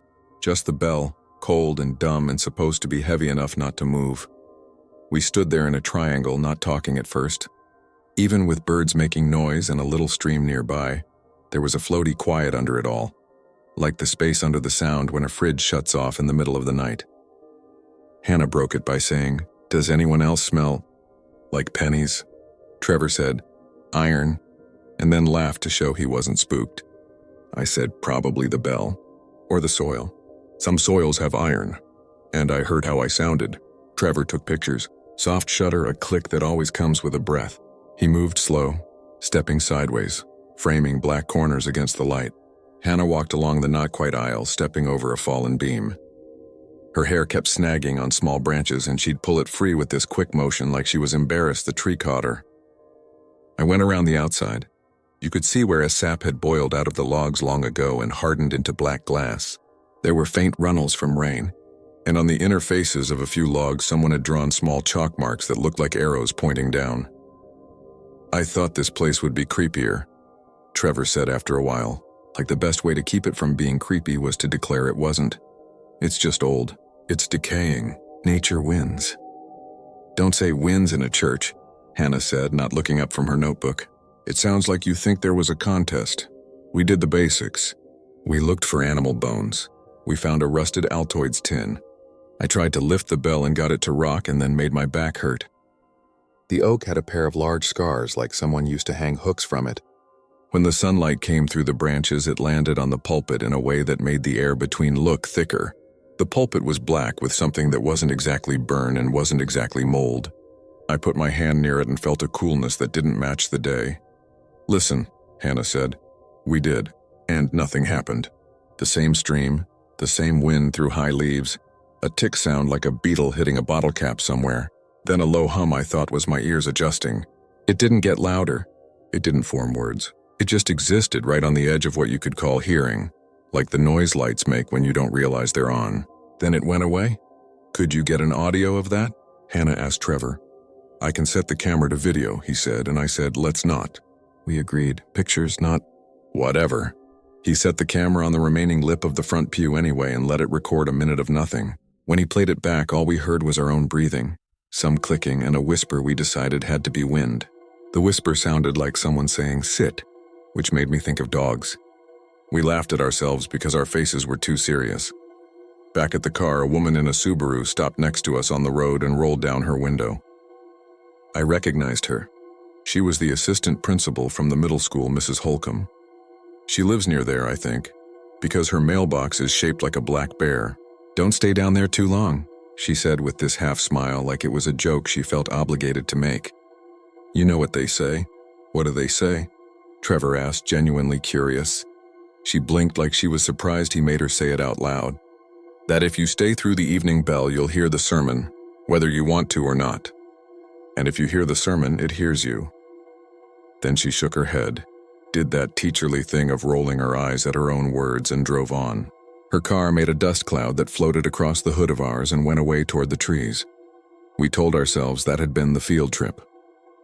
We told ourselves we'd go back Sunday morning or not at all. But Trevor got into his thing. That night he texted us pictures. One shot, the one with the light slanting across the pulpit, had something weird in the front row. It looked like a hat sitting on the pew, one of those old-timey flat-brim hats preachers wore. When you zoomed in, the brim wasn't even, and there was a shape above it like someone's head that wasn't there when we took the picture. You could easily call it a dark smudge and leave it at that. We did for a while. 3 days later, Trevor asked if we'd go back at dusk. "I want that warm light," he wrote. "I'll buy Bojangles." He always used Bojangles as the bribe, and it worked. I said I would as long as we were back in town by 8 because I had an early shift. Hannah said, "Fine." But she wanted to bring Mr. Pruitt's old radio, the kind that picks up AM stations from far away at night, because she'd read something once about abandoned places having a signature in the static. It sounds silly typed out, but if you knew Hannah, you'd know it made perfect sense. She's always collected stray ideas like other people collect coins. We stopped by Mr. Pruitt's house. He's our neighbor who gets his mail in a white plastic grocery bag because the mailbox door won't close. He fought in a war and never says which one. He picked his radio up off the kitchen table with 2 hands like it weighed more than it did. "You kids going up that way," he said, not asking a question. "Where the logs go black." He didn't hand the radio over right away. He sniffed. His eyes had that one kind of old man blue that looks like glass. "You hear a bell?" he said. "You put your fingers in your ears. Don't go looking for it." My cousin worked fixing fence out that road. He heard it, took sick, never got quite right again. Couldn't remember his children at first. Remembered the dog, but not the children. Dog died, didn't cry. That's what his wife told us. Then he put the radio in Hannah's hands and turned away like we were already gone. No one said anything in the car for the first 5 minutes. The autumn clouds were stacked low and purple at the bottom like they were wearing bruises. I had this little squeeze in my chest that I kept checking on, like when you feel the first tickle of a cold in your throat and think, please don't be that. We parked in the same spot. Different beer cans in the ditch, same broken chair. Hannah brought the radio down in a pillowcase like it needed to be shielded. Trevor went ahead and I watched his shoulders. He has narrow shoulders. He carries stress in them. I could tell he wasn't getting what he expected from the light. The hills had gone gray too early. At the steps, the moss looked darker. We didn't step on it. It felt like it would be rude. Hannah set the radio on the top step and turned the dial slow. You know that tearing sound old radios make when they pass over nothing? That, and then a slice of a ball game from somewhere far to the east. And then some bluegrass so faint it was all banjo and no tune. And then a line of static that lay down underneath like a low tide. She fiddled with the telescoping antenna and got the static to change texture, which is the only way to describe it. It went from torn to ribbed. If you've ever run a finger along a washboard, you know the sensation in your fingertip. This was that in the ears. She pulled out her notebook and wrote down a time, which I still have written on a post-it, 6:19 p.m. Tell me when to stop, she said, and kept turning the dial by degrees, notch by notch. Trevor pointed the camera at the pews and snapped 3 quick frames. It got darker faster than it should have. I swear we lost 10 minutes without feeling them go. My phone screen said 6:23 and it looked like 7:0. Trevor said calmly, like he was pointing out a bird, "There's a hat again." I looked where he pointed. On the front pew, where the light had landed before on the inside edge closest to the aisle, there was a dark shape. Too far to be a hat. Too large, more like a piece of upright driftwood. Someone leaned there, about the size of a seated person's head and upper shoulders, but wrong. You know how a deer's head looks from straight on with the ears like sails? Imagine that silhouette, but as if it was carved from dark bark and left to soak. The ridge in the middle could have been a forehead. The ears were too long, or not ears at all, something like them. I blinked hard. My eyes watered.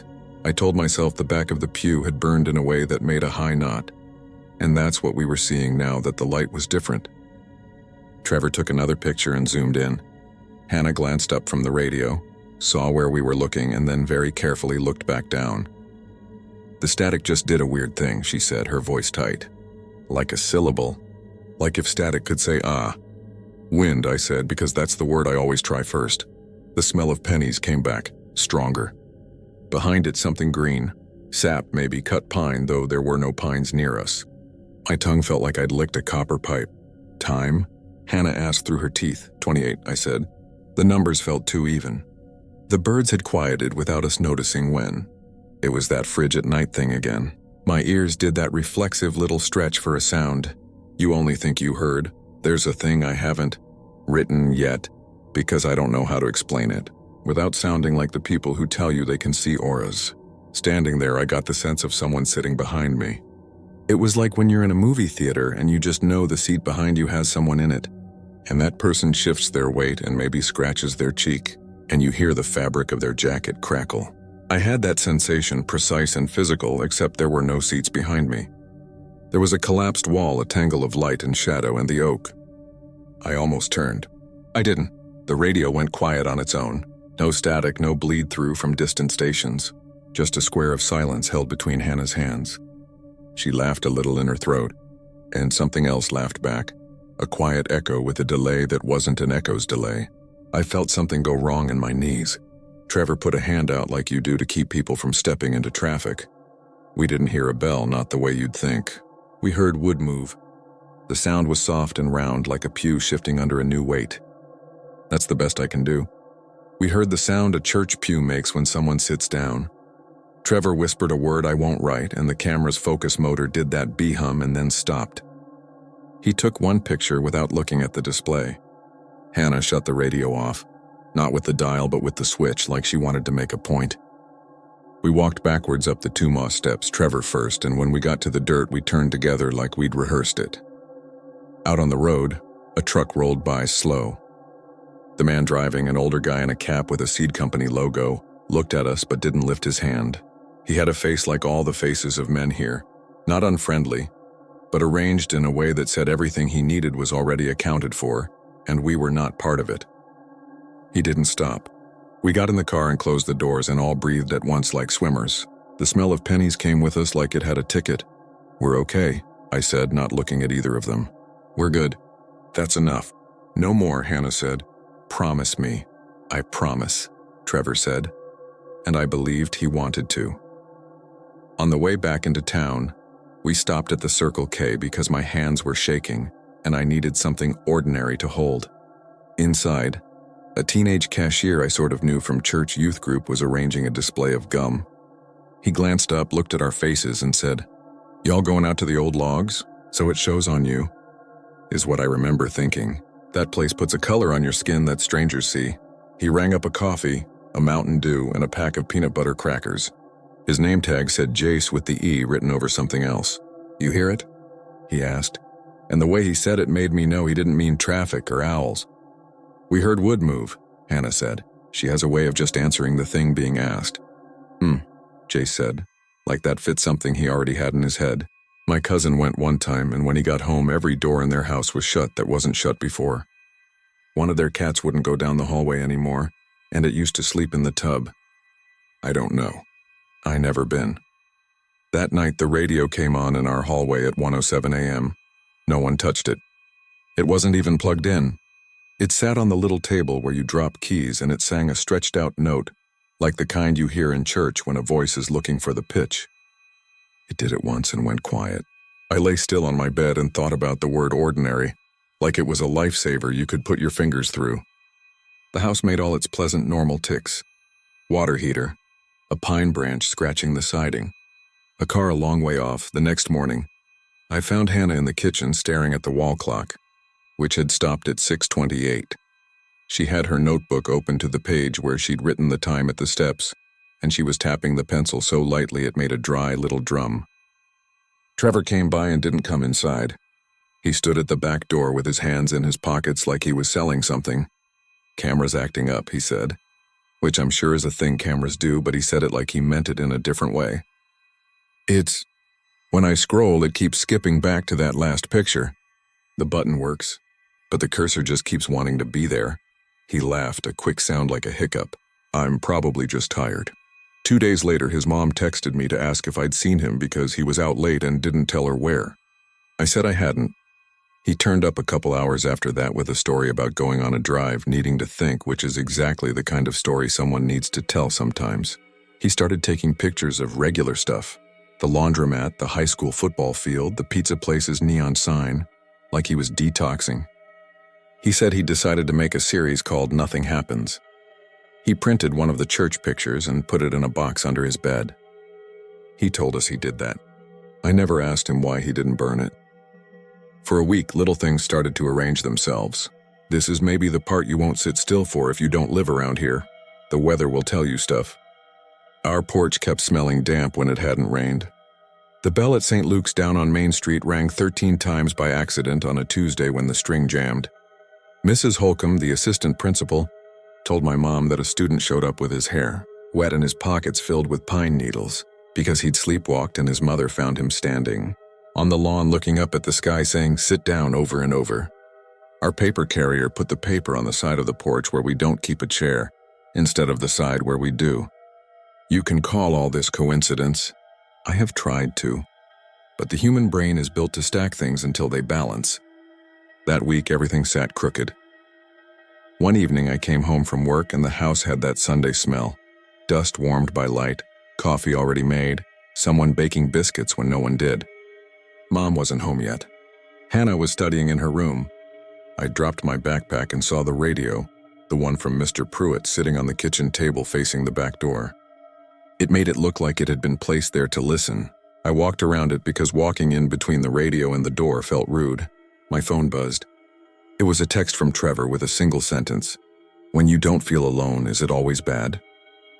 I stood there a long time before I typed back. "Depends on who's with you." He replied with a picture that looked all black at first. When I scrolled a bit, there was a smear of gray on the right side, a lighter vertical band. It was a shot of the church's inside wall, I think. The gray band was the aisle. On the left of it, a darker, thick uprush like two branches meeting at the top. He'd brightened it. You could see that the uprush had texture in it like hair caught in tar. I didn't answer. I walked to Hannah's room. She had her earbuds in and her hair tossed on the pillow. "What?"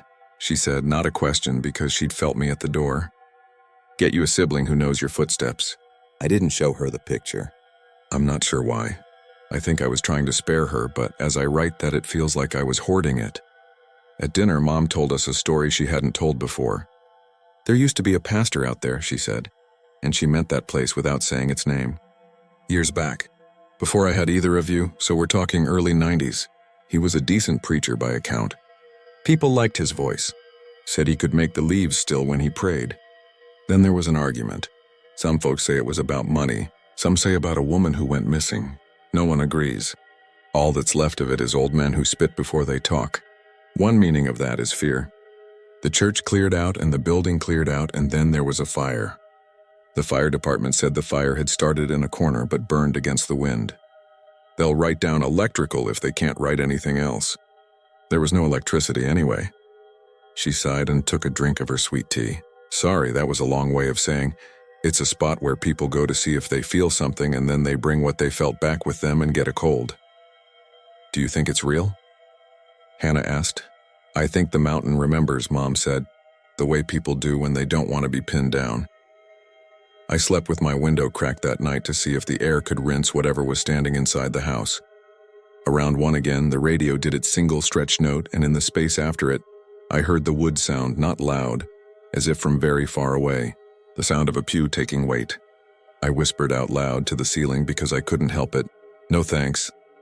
and for a second it felt like the word landed on a lip of something and slid off. 2 days later, 2 deputies came to the door. They were there about a break-in at a farm up the road where someone had taken an old brass cowbell from a barn and left the rope on the ground cut clean. The deputies were polite. They asked if we'd seen anyone around. We hadn't. One of them, a guy with a mustache that didn't match his hair color, looked past me into the hall and sniffed. "Pine?" he asked, and I said yes because saying no felt like it would be wrong. After they left, I ran my fingers along the end table where the radio had sat and felt grit. I lifted my hand to my face without thinking. The grit smelled like the church, like old ash and something like sap, and under it, iron. I texted Trevor to say the deputies had come by, and he sent back a picture of his hand, palm up with a thin brown line across it like sap dried on skin. He wrote, "Wasn't out there." Wasn't. Then, "I hear chairs." Then nothing else. He didn't go missing in a way that would put this in a true crime podcast. He just got quiet. He didn't answer texts for a couple days, and then when he did, his messages were normal. He started sleeping on our couch because his mom asked if he could, for reasons that had nothing to do with the church. He held his breath when the radio did its note at 1 in the morning, and I watched his chest resist the inhale, like he was holding hot air in his mouth. I wish I could say we did something brave, like go back and break something. The truth is we did the country thing. We waited it out. The season shifted. The leaves turned, and then did that thing where they go past pretty into cardboard. School swallowed everything. Snow came early. The smell faded. The clock on the wall started again on its own like a cough breaking loose. In January, Mr. Pruitt asked for his radio back. He took it with both hands and thanked us like we'd given him a ride home. "Y'all kept your hands to yourselves?" he asked, and we nodded even though we hadn't touched anything there that could be called a thing. And then he said, "Good," and closed his door. I moved away for a while after that. Not far. Boone. When I came back 2 years later to help Mom pack for a downsizing, I drove out past the turn without meaning to. It was late afternoon. The sky was that pale gray that looks like a plate. I parked on the shoulder and shut the engine off. The quiet came at me like a damp coat. Across the dip, the oak still stood and the logs still made their black polygon. Someone had tied a blue ribbon to a branch. The bell lay where it always had, and for the first time I noticed that the ground under it seemed slightly indented, like it had been dropped from some height and never moved after. I stepped down the slope without deciding to. My feet went to old places. When I reached the moss steps, I stopped. Something had changed. In the front pew on the inside edge, there was a shape, smaller than what we'd seen. Or maybe my memory had made the first thing bigger. It looked like a bundle of black grass twisted tight and varnished. It could have been a nest if nests were made by hands. I stood there too long. The wind went through the oak, and the dry leaves it hadn't yet let go made a sound like paper being fanned before a speech. I said, "I'm leaving," out loud. I said, "I didn't bring anything back then. I'm not taking anything now." I put my hand in my hoodie pocket like I expected to find a hymn book card there to hand back.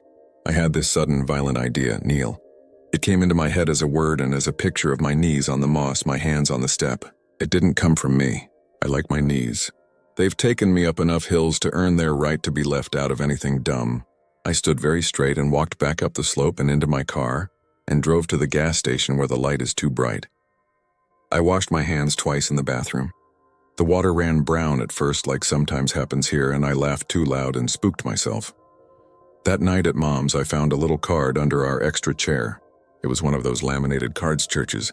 Tuck-in hymnals with the Lord's Prayer printed on it and a picture of a deer by a stream, the old as the heart, panteth verse.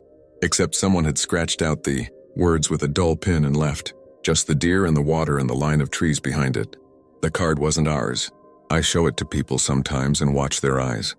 Some pretend they don't see the scratches. Since I started writing this, I've heard a single noise twice from the other room. Not a bell. Just that soft little sound wood makes when it accepts weight and settles. Like a pew that hasn't been sat in for a while taking the shape of someone again. It comes with the faintest smell, which I notice most when the heat kicks on. Damp paper, sap. Aaron. Sometimes I think if I lean a little to the left, I'll catch sight of the exact hat brim shape we saw, not from straight on, but from an angle where you can still explain it. Sometimes I think the church wasn't a place we visited. It was a place that took attendance. I told myself I wasn't going to end on a dare or tell anyone what to do. So I'll finish with this. The last night's dream, the one that pushed me to tell this, it wasn't some nightmare. It was simple. I was sitting in a pew. I had my hands locked together because I didn't want to touch the wood, which I could feel anyway because it was old and cool and knew my shoulders. The pulpit was empty. The oak leaned in the way trees lean when you're very small. The light was coming from nowhere in particular. Across the aisle, in the front row seat nearest the step, there was a shape. It didn't turn its head because there was nothing to turn. It didn't show antlers because you can't show what isn't made in that room. It just existed the way a heavy smell exists. And then I felt someone sit behind me. Not a threat exactly, not a friend either. Just the undeniable shift of weight, the give of wood. The room balancing itself around a new person. I woke with the taste of old wood and ink in my mouth. Now while I'm typing, I can hear our hallway clock. It had stopped before dark at 6:28 without me noticing. It started up again half an hour ago with a little stutter you'd miss if you weren't already listening for everything. I don't believe in much. I know the weather. I know deer. I know water follows a line it made for itself and rarely chooses a new one. I know when a seat is taken. If anyone else hears wood move tonight, it's probably the house settling. That's what I'm going to say out loud to the empty room after I hit post. Because if something is listening, I'd like it to believe me.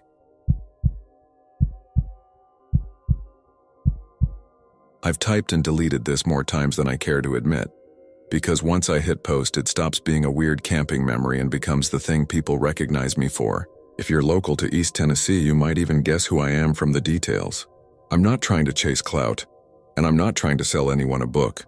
I need to put this somewhere that other hikers, other night shift people, other insomnia cases end up. If it keeps even one person from tapping back on a door, then fine. Think I'm lying, that's okay. Just don't knock. This happened 3 falls ago, right after I turned 30. I live in Knoxville and hike the Smokies most weekends. Nothing hardcore, just enough to sweat out the week and stop my brain from looping through patient charts. Back then I worked nights at an urgent care. Sleep came and went in jagged pieces. On Friday mornings I'd text my little group, my sister Lena, my friend Jordan, and sometimes my neighbor Mr. Proctor, who's the type of retired guy who wears the same mesh cap every day until it's part of him. We'd pick a trail, split snacks at the Speedway on Chapman Highway, and get lost on purpose for a while. Every area has its dumb trail rumors. Ours were usually about bears ripping open coolers or shimmering lights that turned out to be headlamps a ridge over, or a spring that tasted like pennies. But there was one that stuck. I first heard it at that Speedway, from a woman in a tie-dyed Gatlinburg hoodie who was dumping sugar into her coffee like she was embalming it. She caught me staring at the old paper map someone had tacked to the corkboard, the one with ink arrows and shortcut back to 321, written in 5 different handwritings. "Y'all be careful near Deep Gap," she said like I'd told her that's where we were going. "Cabin out there with no windows. Don't go near it. It knocks, and if you knock back, it'll take you." She said the last part like she was telling me not to feed a stray cat because it would follow me home. I nodded because that's what you do, and I told Lena about it when we got back in the car. She rolled her eyes. Her whole job as a nurse is to take the mystery out of bodies that do scary things, so she hates superstition more than any atheist I know. "It knocks," she repeated. "Like it can't open the door, but it can knock? Cute." Jordan, who does HVAC and always ends up fixing someone's vent or thermostat or life plan, liked it more than he let on. "There are old clapboard shacks all over," he said. "If it's nailed shut, it's probably to keep people out. Kids put themselves through college posting that stuff on YouTube. You tap and run off into the trees and your friend inside bangs back, boom, millions of views." He made an exaggerated boom and smacked the seat with a palm. "Besides, bears knock on things sometimes. They're curious." I didn't think about the cabin again for a while. Work got busy. Then our grandmother took a turn and Lena and I were back and forth to Maryville every day. It turned cold early. The first week of November that year was the first time the air hurt. You know that high, thin glass feeling the sky gets? The world felt taller and hollow. On Friday, I slept a broken 3 hours, woke up in the blue dark, and texted our group. Lena begged off. She'd picked up a double. Mr. Proctor was headed to a UT game with his son. That left just me and Jordan. We'd never hiked alone together before, but it didn't feel weird. I told him I'd bring cheap gas station coffee to bribe him to go early. We pointed the truck toward the park as the sun tugged pink out of the clouds. A few deer stood stupidly on the side of the road like they were waiting for a bus. "Let's keep it easy," I said. I slept like trash. "Deep Gap is easy," Jordan said.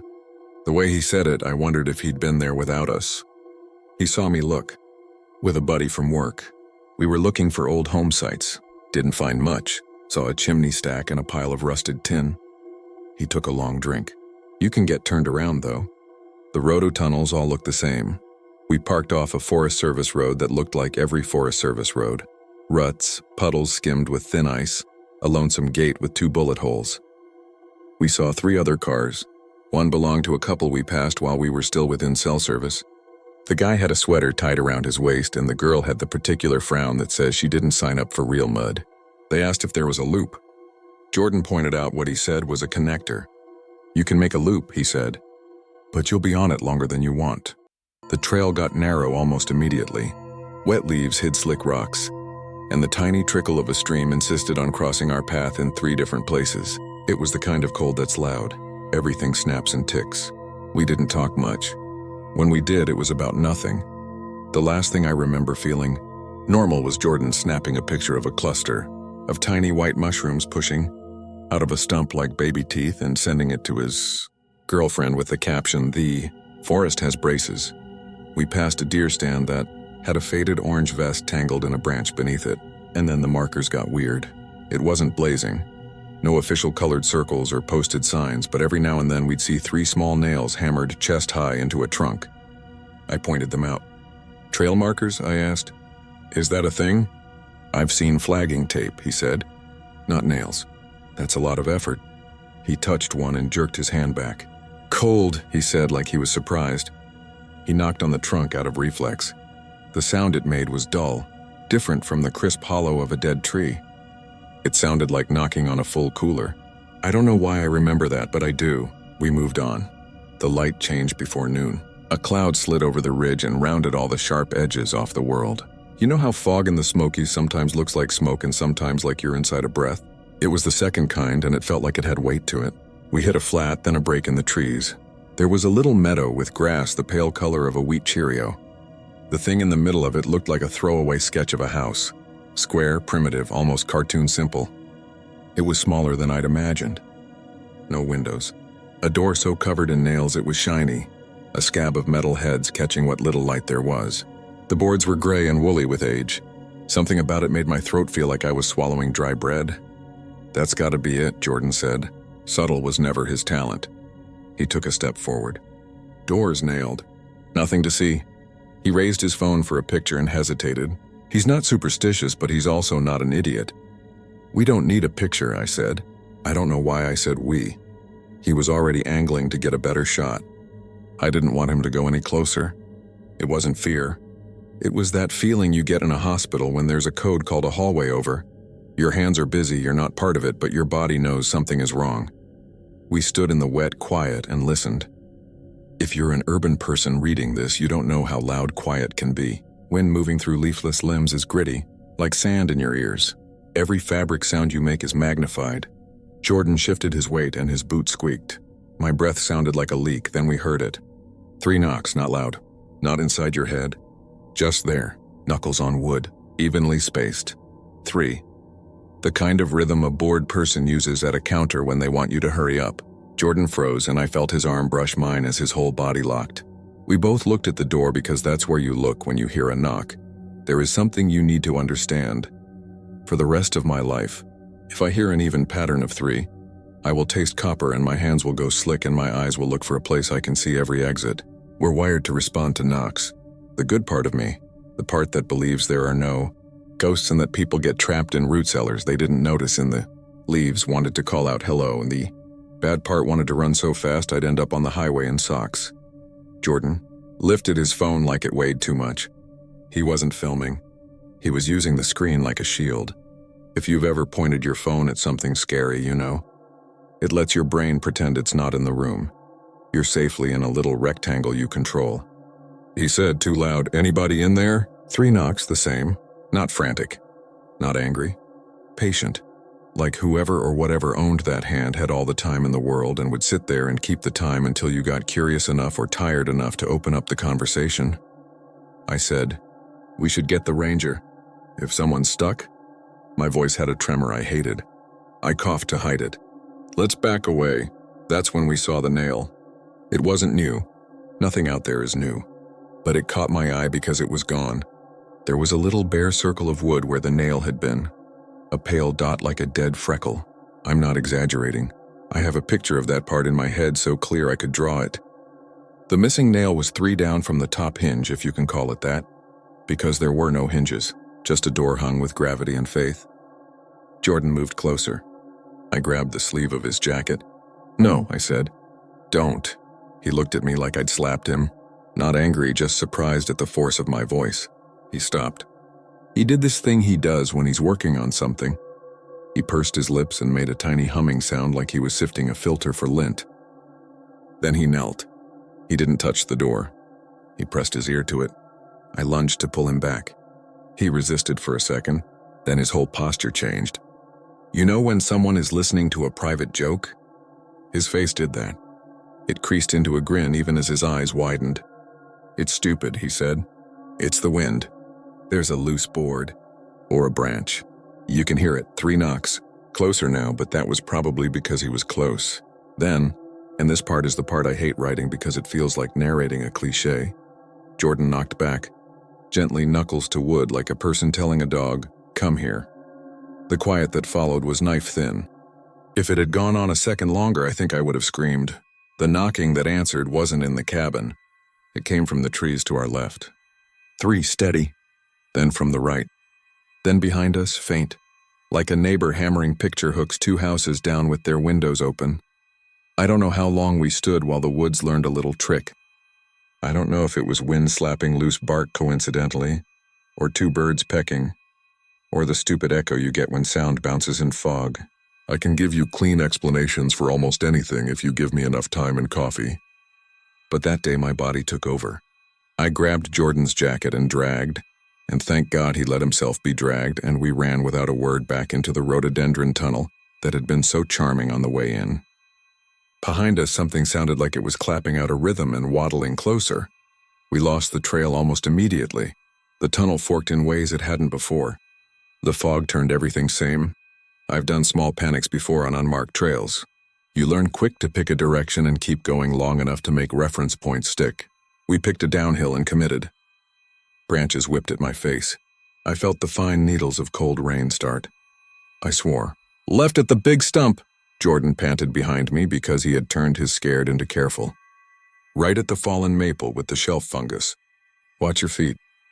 He put a hand on my shoulder when the ground gave, and his fingers dug in hard enough to bruise, and I had the stupid thought that bruises meant this would be real later. That I'd have evidence I wasn't telling ghost stories at work while we cleaned exam rooms. We found a creek. I'd never been so relieved to be cold wet. It ran the wrong direction, but it was a direction, and the bank gave us something to follow that wasn't a leaf illusion. We didn't speak except to warn about slippery rocks or to count. We counted out loud like kids, not time or steps.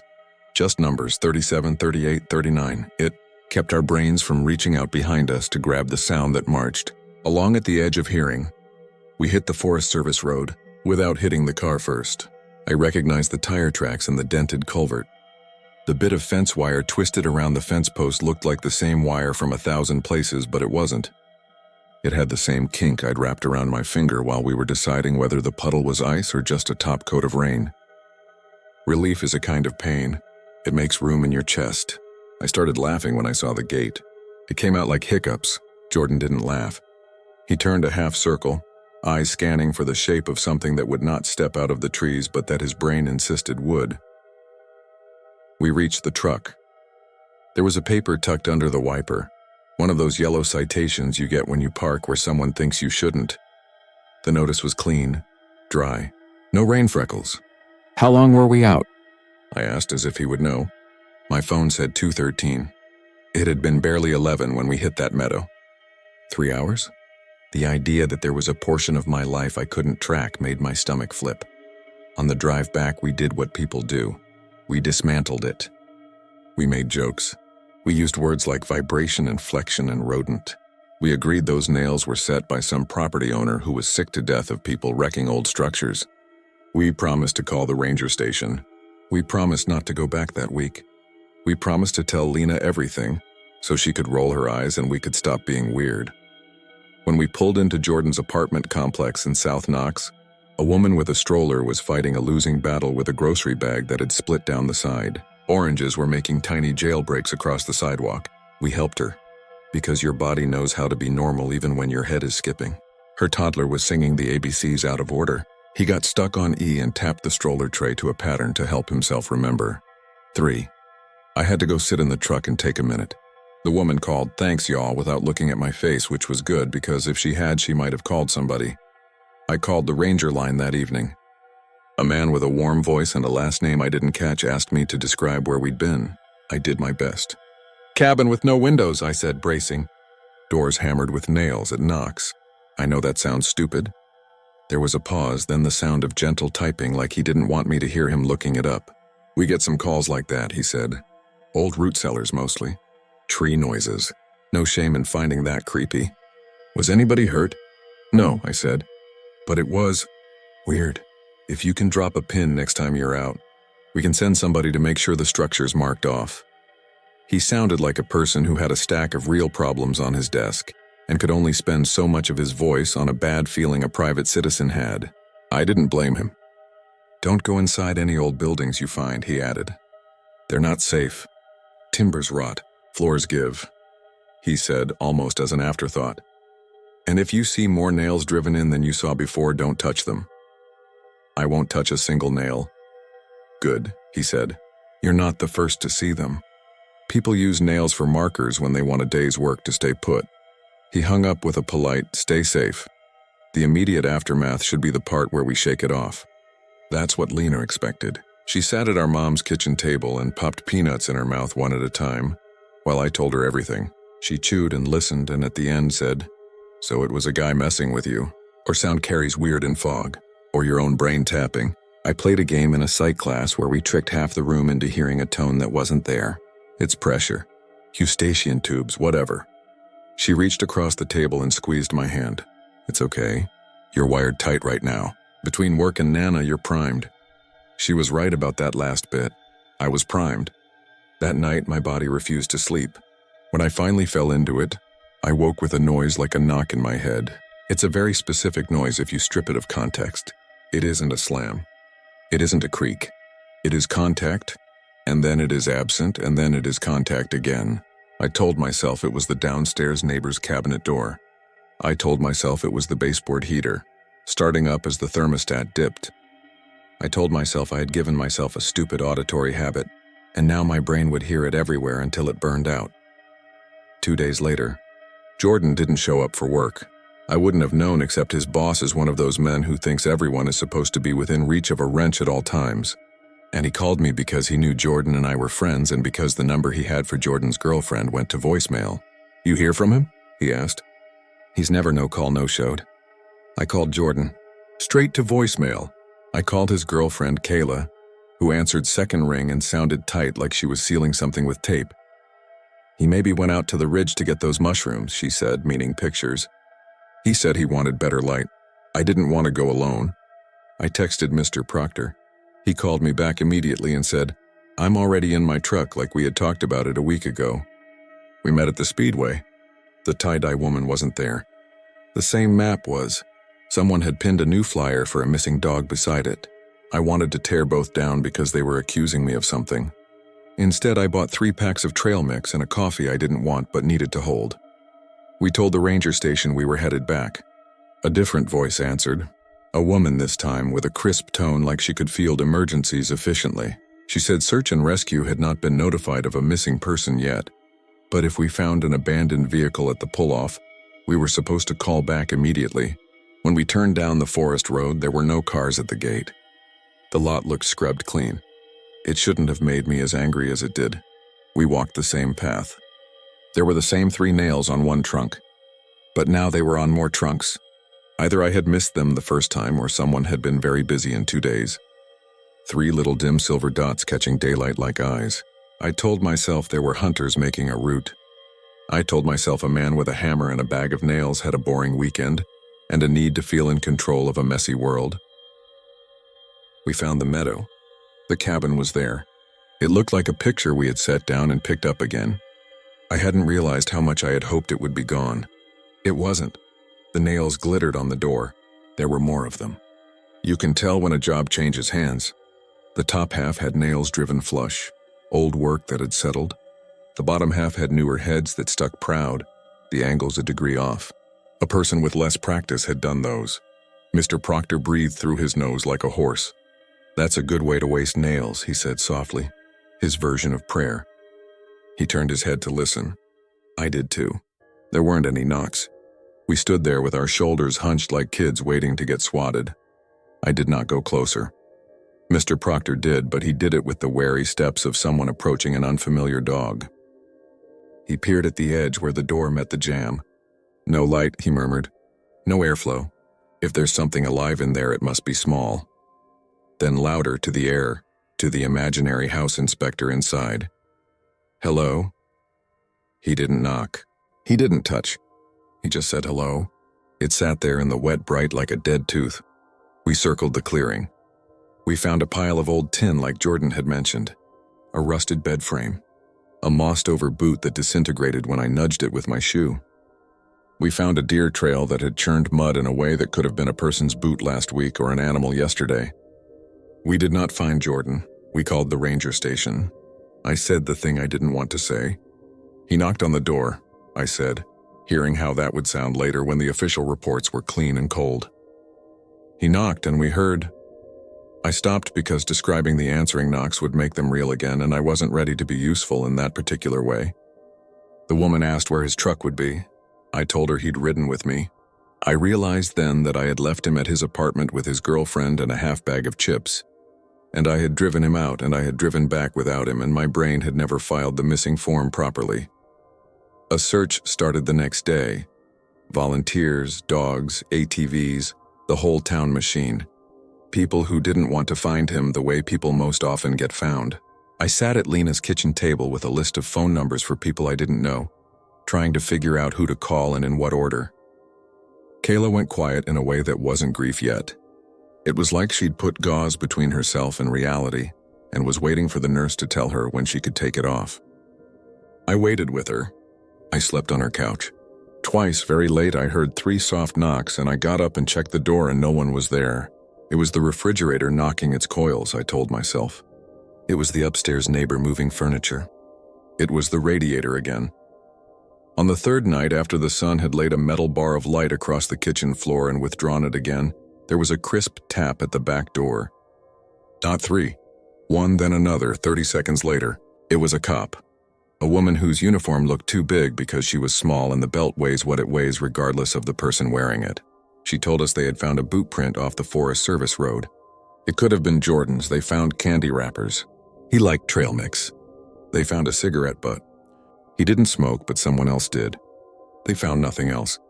"We're not giving up," she said with calm authority, like a teacher telling a class that summer break wouldn't start early. She asked where I'd last seen him, and I told her. And when I said cabin with no windows, she wrote it down without flicker, without eyes up, without any sign that it meant anything to her. Maybe it didn't, maybe. It never does until it punches a hole in your life. Here is the part I don't tell people at work, because they will smile that careful smile and tilt their heads in that careful way and send me silently to get a psych consult. The night after the search stood down, after they told us that weather was coming and they had to pause with the promise to resume, I sat in my own apartment and turned all the lights on. It was the middle of the night and I didn't care. My neighbor's baby cried and stopped crying. The baseboard heaters ticked. I pulled a blanket to my chest like a child. At just after 3 a.m., something knocked on my bedroom wall exactly where the head of my bed touched the plaster. 3 knocks. Even. Patient. I froze so completely I think my heart forgot a beat and then had to remember. I stared at the corner where the wall met the baseboard. It is stucco, badly done, a sunburst of acrylic plaster fanning out from an old nail pop. I stared at that little imperfection like it might open. My rational brain said pipes. My rational brain said, the guy next door hanging a picture at a weird hour. My rational brain said a lot of things. The part of me that had stood in that meadow went to the door of my apartment and thought wildly of doing the same stupid thing Jordan had done. If you knock back, the pattern completes like plugging something into an outlet. I put my hands behind my back and stood there and did not move. The knock came again, but not at the wall. It came from under my bed, which is ridiculous because there is no under my bed in the sound sense, there's just floor. It's half an inch of clearance to catch dust in the corner of whatever book I drop. 3. Patient, like a person waiting for you to finish your thought and make a decision. I moved to the hallway. My fingers touched my phone out of muscle memory. I don't know if you've ever tried to call 911 for a not emergency. My thumb hovered over the keypad while my brain tried to write a sentence that made sense. "Someone is knocking from inside my wall" is a sentence that gets you either help or a careful check of your pupils and a follow-up appointment. I did not call. I stepped into my kitchen and took the hammer out of the junk drawer because that's what was there. I felt sudden sympathy for the person who had pounded nails into that door until there were more nail heads than wood. They were not barricading something inside. They were barricading something in themselves, a way to keep their own hand from lifting to do something terrible and simple. I wish I could tell you I moved away that week and never looked back. I wish I could tell you I took a video and posted it, and somebody identified the exact roofer's trick of expanding plenum that makes walls mimic knocks. I wish I could tell you that Jordan came home with chapped lips and a bad story about falling into a drainage ditch and losing his phone, and that we ribbed him into normal. None of those things happened. What happened is this. A week after the search paused for weather, a man out looking for deer scat with his son found a small camp under a fir. There was a cigarette butt, a new nail in a pocket, a bandana, a plastic grocery bag tied shut, and the ashes of a fire. The ranger who called me used a voice like he was explaining to a kid why the dog wasn't coming back from the vet. "We can't say it was him," he said, "but we can say someone was out there who knew to keep warm and dry. People pass through. It happens." He said they would resume the search when the snow melted. He asked me if I would like a referral to someone to talk to. Since then, this has happened 3 more times. When I am very tired or very quiet or not being careful, I hear 3 knocks where there should not be 3 knocks. At work, in the middle of a night shift when the entire building breathes with machines and held-in coughs, something has rapped softly on the break room vending machine, as if to say, "Don't forget your change." On a late run, passing the old brick school on Sevier where the windows are all stacked chairs and faded posters, something inside kept time with my footfalls for a dozen steps and then stopped. The cat in my mom's sunroom, a foster who tolerates people if they behave, lifted her head during a nap and stared at the wall and made the little chitter sound cats make when a bug is just out of reach. And then I heard it gentle against the interior of the drywall, like a knuckle doesn't care what side of a thing it lives on. I don't knock back. I teach the kids I love that they can answer the door when they can see the person, and when they're expecting a friend. If we go out to the woods, we don't play tapping games. Lena rolls her eyes, but she will not go with me near Deep Gap. When we pass a tree with 3 nails in it, she calls me superstitious and then she picks a different trail that day. Mr. Proctor, who used to laugh at every single thing, laughs less. He carries a small bag of nails in his truck the way some men carry a Bible. He says it's for fence repair. He says it's for the normal wear of the world. He says a lot of sensible things in a sensible voice. If you're asking why I'm posting, it's because someone out there will read about a cabin and a knock and think what Jordan thought. That the world is not as weird as that because it can't be. If you go, you'll think it's stupid while your body tells you it's not. You'll be tempted to do the simplest thing in the world, to answer a greeting in its own language. And maybe you'll be fine. Maybe you'll laugh and post your little video and go home and forget, until a story like this finds you and you feel your skin go tight. Because memory is not a thing you control. Or maybe you'll be like me and you will spend the rest of your life listening for patterns in the random, trying not to complete them. It's after midnight as I finish typing this. The hallway outside my apartment is quiet. The building makes its animal sounds. A neighbor's late TV show mumbles a laugh track through a wall. I don't want to go to bed because when I do, the room will be so quiet that every small sound that isn't from me will mean something. So I'm sitting at this wobbling kitchen table with a chipped mug of cold coffee I can't bear to put in the sink. And I am not checking the time, because if it says 3 a.m., I will feel stupid about feeling fear. I won't tell you my exact address or give you a pin or beg you to believe me. I will only say this. If someday you're walking where the ground softens under your boots and the air smells like rain that hasn't arrived yet, and you come to a little meadow with a cartoon of a house in the middle and a door shiny with more nail heads than you thought it was possible to pound into a square of wood, don't go close. If you hear a sound that is so normal your body relaxes into it, Because you know what a knock is and who you are when you answer it. Let that sound be a sound and not an invitation. Turn, find the creek, count. Keep your hands very still. And if you have already knocked because you didn't know, and something in your life has started to keep time with you, and you're reading this because you were looking for a way to make it stop, I don't have an answer you'll like. I don't know how to undo a rhythm once you've joined it. I only know how to keep my hands behind my back and make my own breathing sound like wind. I know how to sit, like I'm doing now, and allow the urge to be polite to pass through me like weather until it is only a feeling that doesn't control my knuckles. It's funny the things you find yourself doing in the middle of the night when you don't want to be alone in your head. You bounce your leg. You crack your fingers. You tell yourself if you make a little noise, the other noises will seem less deliberate. I'm doing all of that. I am telling myself the tapping I just heard is a settling pipe, and the next one will be the same and the next one, and that if 3 make a set, I will still ignore them, because I have learned that most monsters in the world are not trying to eat you. They're trying to get you to participate. I am typing and thinking of Jordan's face pressed to the grain of that door, and how he smiled like someone told a joke only he could hear. I'm watching the doorway to my bedroom in my peripheral vision so I won't startle if the shadow shifts. It's quiet now in a way that feels like it has a job. There's a little draft from the window. I should fix the weather stripping. The fridge hums. Somewhere a car door thunks shut. I don't know if you can hear what I can hear where you are. Maybe you're at a night desk too, watching a black screen go screensaver and back again.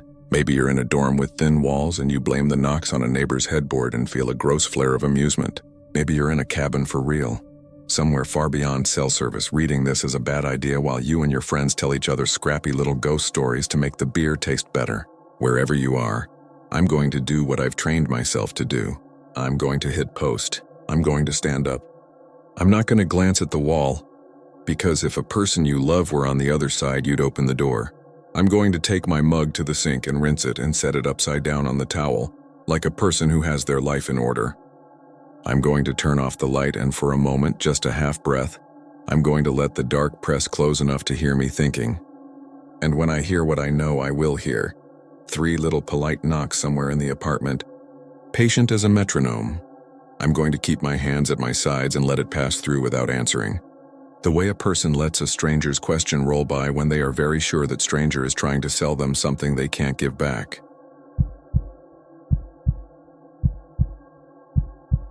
I don't care if anyone believes me, I just need to put this out there before I start talking myself into the idea that it was all in my head.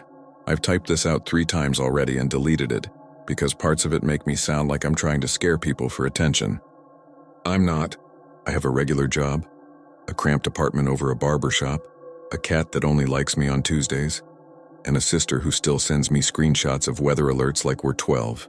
I'm just somebody who went back to Harlan County, Kentucky, to help that sister sell our late uncle's place, and found out the hard way that the dead don't always stay under your feet, even when everything says they should. I grew up in eastern Kentucky until my mom moved us away after the plant shut down.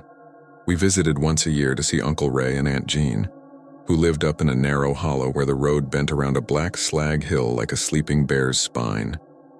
When Aunt Jean passed, Uncle Ray stayed stubborn as a stump. He'd outlived buddies in the mines, a busted hip, and several bad presidents, as he liked to say. When he went in his sleep this spring, the house and a strip of land defaulted to me and my sister Carrie. Selling it made sense. The roof drooled when it rained, and the property tax man never forgot to lick his pencil. So I took a week off work and drove down with Carrie, who vacillates between practical and sentimental like a metronome. She cried when we rolled into town and passed the old brick school with the boarded windows, then immediately started listing the tasks we needed to do: meet the realtor, call the county office, find the shutoff for the well pump. There was also our cousin Ben, who'd offered to help for the cost of a pizza and gas money. I say offered to help, but he's the kind of person whose help turns into watching him tell stories while you move boxes. We pulled up to Uncle Ray's place in the early evening. The gravel crunched, the cicadas droned, and the house looked smaller than I remembered, squatting under a maple that had grown fat and arrogant since my last visit.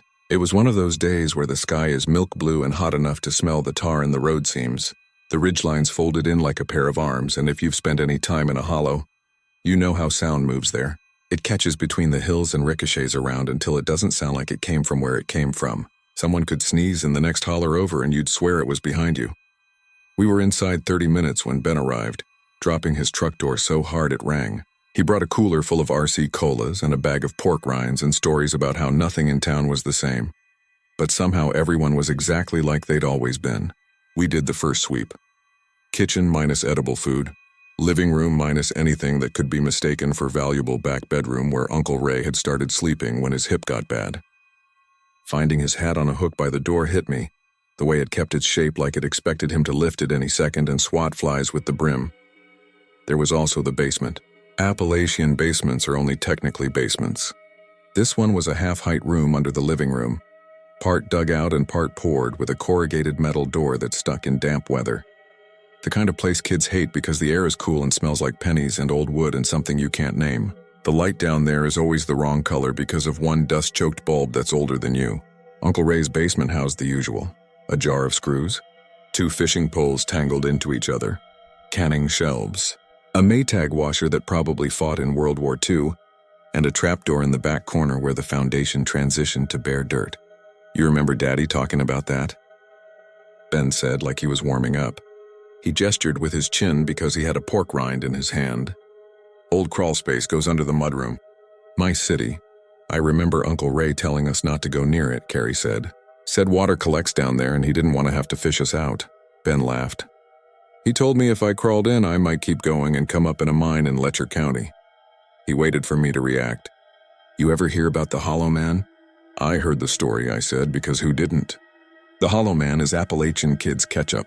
You put it on every tail to make it scary. Tapping in the woods? Hollow Man. A dog goes missing?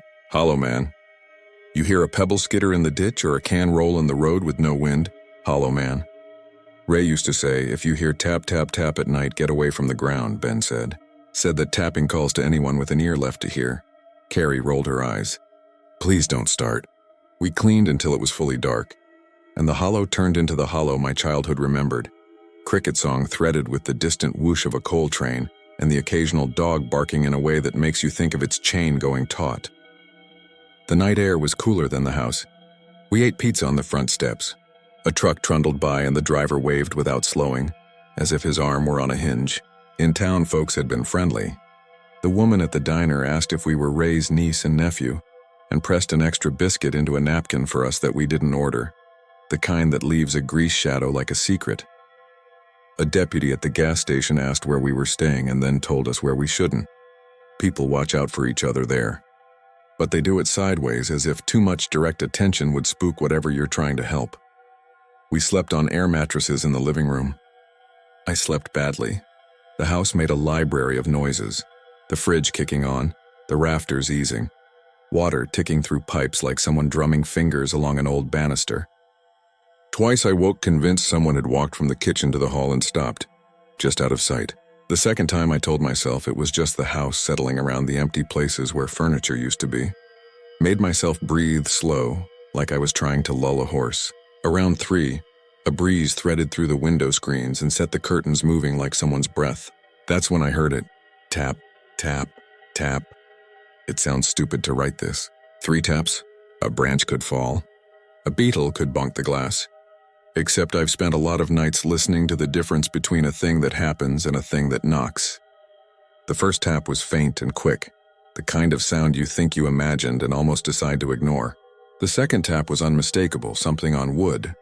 The third was the one that made my teeth set. It had patience in it. I propped up on my elbow and listened. Carrie made the soft, breathy little whistling noise she makes in her sleep that she refuses to admit to. Ben snored in a way that sounded like a broken machine that's nonetheless doing its job. Somewhere out in the darkness, a late car drifted past on the state road, a long hiss. I could see the red numbers on the microwave through the kitchen doorway. First tap, it wasn't the window. It was lower, more under than beside, if that makes sense. I got up and stood barefoot on wood cooled by night air leaking under the door. Another set of taps came, the last one a little longer, like something paused against the house thinking. I should have woken Ben. He'd have had a smart remark, and the sound of somebody else human in the dark would have popped whatever bubble was starting to form in my head. But I've always had this problem where I go quiet at the wrong times. I padded into the kitchen and turned on just the stove light. The room went that warm yellow that makes even a dinged-up Formica counter look friendly. Down through the floor, faint as a distant clock, came another 3 taps. There are rational explanations. Houses creak. Roots shift. Water drips off timbers. If you have to count taps, you're already giving the taps too much authority. That's what I told myself standing there with my hand on the sink, the paint cool under my fingers. In the morning, I told Carrie and Ben we should check the basement for leaks. They grumbled, but we went. The basement smelled like a cave that tried to learn to be a room but gave up. We opened the trapdoor to the crawl space and the smell amplified. Dirt, stone, a vein of cold air. I got a flashlight from the junk drawer, one of those square lanterns with a fat battery, and I lay on my stomach at the edge of the hatch. The beam cut through dust motes and lit a short corridor of packed earth, supported by old timbers. The wood had split long ago into splinters that looked like gray hair. The ground beyond the first few feet dropped off like a mouth. I couldn't see how far. That doesn't go under the mudroom, I said. That goes somewhere. Ben crouched beside me. He wedged a pocket knife under his fingernails like he hadn't outgrown the habit from when he worked on engines. Old man told me once the company dug test drifts off the mountain like a mole testing the air. They sealed them when they didn't find anything. He leaned in farther, swept the flashlight, and whistled. Huh, that might be more than a test. He looked too pleased. Carrie shivered. Close it. We closed it. I told myself I was humoring her. But the truth was I didn't want to keep staring at that little throat in the floor. The way the dirt looked like it had been smoothed by hands or water, and the way the timbers said the roof hadn't fallen in yet being the word that nails itself to the back of your thoughts. We told the realtor we'd be out by Friday. She said keep an eye out for old paperwork. The company deeds sometimes turned up in people's sheds. Her voice had that nice 2-step rhythm local folks have. The spare syllables tucked in like wedges. I wanted to ask her if she ever heard tapping at night, but I didn't. I did ask the deputy at the gas station about the crawl space. Said there might be an old shaft under the property. He asked me where, and when I told him the hollow, he lifted his eyebrows and pushed air through his teeth in a way that is universally understood to mean oh. He said to be careful. A lot of private tunnels ain't on a map, he said. Company men swore they'd filled and sealed them, but we find boys down wells, you know? Ground remembers and forgets how it pleases. You hear anything weird, you holler. That night, the tapping came again. We'd been joking about it, me and Ben. Nervous joking, the kind with too bright laughter that jumps a little too loud. Like the sound is trying to escape before it means anything. Carrie pretended not to listen, then shut us up with a look. But she didn't turn on the box fan. She always sleeps with a fan to drown out the world, and she didn't. The small silence of that hit me. You listen differently when you've decided there are 2 options. Either nothing is wrong and you're scaring yourself, or something is wrong and you were a fool for thinking the nothing option was healthy. Tap, tap, tap. This time it didn't stop at 3. It paused, then returned, not louder, just nearer. The sound came up through the wood and climbed the leg bones. If you've been in a mine, you know how noises travel. You can hear a pin drop 100 feet away, but your buddy next to you might have to shout. It's like the air gets in on the conspiracy. We did the thing you do to trick reality into behaving. We made it procedural. We check the house perimeter, I said. We rule out animals and limbs and your idiot cousin playing a prank. That last part was to get Ben to grin and say he only pranks on Sundays. We got flashlights. We stepped into the night air, which had turned thin and cool, the stars sharp as salt. The clearing around the house didn't hold sound. It let it pass through. We walked the walls. The porch boards were straight. The underpinning was intact aside from a possum-sized hole Uncle Ray had patched with chicken wire. The maple tree threw shadows like fingers reaching but not quite touching the house. We went around the back, where the yard sloped down toward the slag hill. It wasn't a hill exactly, not the way children draw one. It was a long, angled body of broken rock and coal residue piled over years, over decades. The company had tried to seed it once, I remembered, but the plants that grew were a shade lighter than normal, the way a photo fades. Everyone still called it the dump or the heap, or if they'd had a beer, the ridge of bones. I swept my flashlight along the ground and saw a set of scuffs running from the base of the heap to the cinder blocks under the mudroom, as if someone had dragged something heavy, then picked it up, then dragged it again. The marks weren't deep and they weren't straight. They looked almost neat, like the neatness you see when a kid tries to hide that they tracked in mud and makes it worse with their sock. Raccoon, Ben said. or a dog. We followed the scuffs. They led to the cement footing under the mudroom, then disappeared. In the beam of my light, you could see where the concrete had hairline cracks in it, the kind you get from decades of freezing and thawing. But there was also a dark, thumb-wide line I didn't remember from childhood, almost like a seam. I put my hand on it. The concrete was cool the way a creek stone is cool. The seam crossed right above the place where the crawl space under the house would be. "Nothing," Ben said. "Let's not spook ourselves." We did not, in fact, not spook ourselves. We locked every door like city people. We propped a chair against the back door because Uncle Ray had always done that, and we wanted his old common sense in the room, even if it was superstition. We turned on a second lamp. Carrie set her phone on the coffee table and opened the voice recorder app like she was trying to capture a ghost on tape, then smirked like she knew she was being ridiculous and did it anyway. The next set of taps came at 3:06, which is nothing, but feels like something when you're waiting. The rhythm had a mind.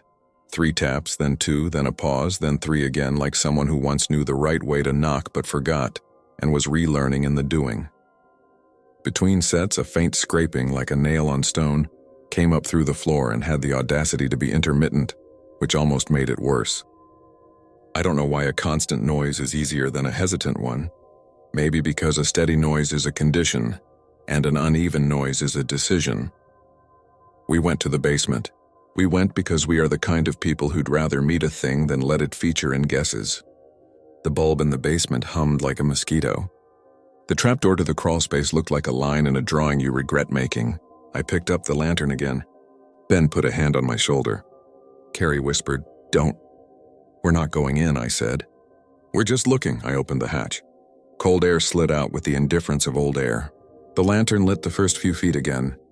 The packed dirt looked disrupted, as if something had moved through and left behind no body but the idea of one. Farther in, the beam caught something metal. I didn't have to crawl to reach it. I extended the wand of the light and nudged it forward, and the thing rolled toward us with the gentle determination of something that's been waiting too long to do otherwise. It bumped my wrist. I flinched like a child. It was a lunch pail, an old metal one, the kind that looks like a bread box with a handle, painted black once, the paint worn to gray. The latch worked. Whoever made the metal latch had meant for it to work forever, and so of course it did. "Don't," Carrie said again softly this time, exhausted by the word. I opened it. Inside was a folded wax paper packet. Inside the wax paper was a sandwich whose bread had petrified into something like a stone sponge. Beside that, a small notebook with half the pages gone. The first page that remained was dated in pencil, April 19th, 1955. The writing didn't say anything dramatic. It said, "Water high at turn, and Joe says we're 2 days from quota, and cold dig today. Men write ordinary things on the edge of something that can end them." Ben made a low sound. Not quite a whistle, not exactly a hum. "That ain't been down there all this time without someone finding it," he said. Which we all know is not true because sometimes that is exactly what happens. The scraping noise returned, speaking the floor and then the bones of the house. The 3 taps came back, a little out of rhythm now, like a hand had turned stiff with cold. We stepped back from the hatch like we'd been asked to move politely. The tapping stopped. Even writing this, I want to jump ahead. To go to the place my instincts keep insisting was the point. The moment I'll never stop returning to at 3 a.m. But if I do that, I'll rob you of the part that makes the end make sense, if it makes sense at all. The next day, we told the realtor we'd found a lunch pail in a crawl space that might have once belonged to a miner. She said, "Huh," in the way people say "huh" when they are filing something under "not my field." We told the deputy. He looked more interested. He asked if we'd found bones. We said no. His shoulders relaxed and tightened at the same time. "If you do, don't touch them," he said. "I'll get the state," he asked us to show him. He came by near dusk, the hour when light is slant and gold and the hills feel like a congregation leaning forward to hear a sermon. He shone his own light into the crawlspace. "Test drift," he said, like he was naming a fish. "Ain't supposed to come this close to houses, but I've seen worse. You're probably hearing water drop down off a ledge." I recorded it, Carrie said, and suddenly it mattered a lot that she had. She played 15 seconds on her phone. The deputy listened. The tapping played, tinny but clear. He frowned. "Could be a woodpecker outside," he said. "That's under the floor," I said. "Sound bounces in these hills," he said. He wasn't dismissing. He was trying to anchor something to something else. He left us his number. He said, "Call if you hear it again. I'm up nights." He said it like a man who had a reason unrelated to us to be up nights, and that gave me comfort in a strange way. Other people's worries are heavy and soft, like blankets you don't wear, but can sit beside. We made a plan. We would patch the crawl space with a board. Ben would go to the hardware store. We would keep the lunch pail to take to the little museum in town where old helmets and lunchboxes sit behind glass, while dads tell their kids how people used to eat bologna and onion and work 10 hours for wages that fit in a pocket. We would sleep one more night. We would wake up early and pack. We would leave. The night fog sank into the hollow like breath held in. The house creaked. The tapping started at 2:59. I know that number because I watched the microwave clock over Carrie's foot as it twitched in her sleep, the way her foot always twitches. The taps were softer, then louder, then so soft you had to lean your head like you were listening to a secret a kid is telling. Between sets, I started to hear something else. A tiny hiss, rhythmic and too slow to be the fridge, too close to be the road, too regular to be bugs. It made me think of some distant, steady process continuing regardless of me. A machine I would never see. We went to the basement again because we couldn't not. The light flickered like it was reconsidering its job. The trapdoor looked like it had swollen. I shone the lantern into the hole and the beam hit dirt and timber and then nothing, like it fell into a throat. I thought of all the maps Uncle Ray kept in a drawer. Old mine maps with their patient blue lines, drawn by men who believed that drawing a line over darkness gave you an ounce of control. I thought about how maps are a kind of prayer. That's when we heard it. Not a tap, not a scrape. A voice, it wasn't words. It was the shape words make in air before they take on syllables. It was like someone trying to call without moving their mouth. The sound came up from the packed earth in a thin line, wove itself into the rafters and unfolded in the room to be politely ignored or collapsed under. The three of us froze, our breath misfiring. The voice wasn't saying let me out or help or even no please. It was the sound a body makes when it insists on being where it is and also insists it can't stay there. Ben whispered a name then, not a prayer, just Joe, because we'd read that name in the notebook. It felt childish and correct, as if naming made us visible to whatever had made itself visible to us. The voice stopped. The silence after was like a pillow pressed over a face, soft but final. Then, tap, tap, tap. I don't know how long we stood there. The three of us at the edge of that hatch like kids at the edge of a creek daring each other to jump. At some point, Carrie reached over, gripped my wrist hard and squeezed 3 times, once for each tap, like she was returning a call. The tapping stopped for a count of 5, and then we felt it rather than heard it. A tremor, subtle as a cat's purr through a floor, traveling from the earth into our bones. A tiny shift. A settling. The board by my foot groaned. Somewhere inside the house, unbearably, a glass chimed against a plate. Out, I said, and it wasn't a suggestion. We didn't slam the hatch. We laid it down carefully, the way you lay down an old man you've fallen in love with, despite your better judgment. We went upstairs. We stood in the living room. The lamp hummed. The curtains breathed. I wanted to leave and also to stay, because leaving felt like opening a door with a stampede on the other side, and staying felt like sitting with a thing that wanted seating. We made it until dawn. Morning in the hollow looks like the world apologizing. The light is soft and forgiving. Birdsong stitches the edges of night shut. We loaded the truck with boxes, and the boxes felt wrong, like we were stealing even though the house was ours to empty. We locked the doors. We left the key under the turtle statue Uncle Ray had used for that purpose for 20 years, because there are rituals that matter more than transactions. On the way out, we stopped at the little museum. The woman behind the counter took the lunch pail like it was a baby. She held it with both hands. We gave her the notebook. She said they'd keep it safe. She asked if Uncle Ray used to be a miner. We said yes, then no, then yes again. Because the truth was he'd been a lot of things. Miner for a minute. Mechanic for a decade, night watchman at the school. Man who sat on his porch and knew the sound of every truck that took the curve. We told the deputy we were leaving. He told us to drive safe. He said, "You hear it again, you call." He said it in a way that meant it was now a thing he'd have to think about when he lay down and stared at the ceiling. I'm sorry for that. On the interstate, the hills flatten until the line of trees along the shoulder looks like a border someone forgot to color in. The radio hissed static between stations. We drove for a long time without talking. Carrie slept with her head against the window and woke with the imprint of the weather stripping on her cheek. We didn't say anything about that either. I went back to my apartment over the barber shop. The cat ignored me for 3 hours and then decided I was acceptable company again. I slept like something had been turned off. I woke with the sensation you get after a fever breaks, like the world is once again allowed to be the world. 3 nights. That's how long it lasted. Just long enough for me to decide I'd tell no one. Just long enough for whatever had not changed to bend into a shape that looked like normal. Then at 3:11 a.m., I woke up having already been awake for a while without noticing. I lay there in the thin dark that city lights make, that never quite dark with its own hum. I stared at the ceiling fan and counted its blades without knowing why. From the apartment next door came the shuffle of my neighbor's nightly bathroom trip, her slippers whispering on linoleum. A car swished on the road below. The barber who snores on his couch sometimes turned over. I thought of the little seam in the concrete under Uncle Ray's house and of the way the cold air feathered out of that hatch and laid itself on our wrists like a promise or a warning. I listened because listening felt like a thing I owed someone, somewhere, even if I didn't know who anymore. It was faint. It was patient. It was 3 floors down and under 100 years of stone and brick and history that doesn't belong to mines. You could say it was the radiator, or the pipes, or the building itself doing what buildings do as they survive.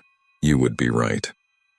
You would be right the way someone is right when they circle the edge of a map and say, "Here there be roads." You would be right and you would not be. Finished. Tap, tap, tap. Counted to 3 between each set, then 2, then 5. Because superstition is just math someone taught you as a child, and because doing anything else felt like disrespect. The sound came again, softer, like it had taken a long way around the world to reach me. I pressed my palm flat against the floor beside my bed. It was cool, like creekstone. The cat lifted her head and stared in the same direction. Her ears flattened and then unfolded. I don't think the Hollow Man wants me. That would be too tidy. Stories want that. People who stand up in diners and say, "You won't believe what happened to me," want that. What I think is worse, I think the tapping is the world asking who is still listening. I think something got buried where it shouldn't have been. Under houses and words and concrete and laughter and 1,000 meals. And every now and then it taps to make sure the line is still open. I moved the bed 2 inches that night because I couldn't not. It felt like doing nothing would be an answer. 2 inches isn't much, but I know he would hear it.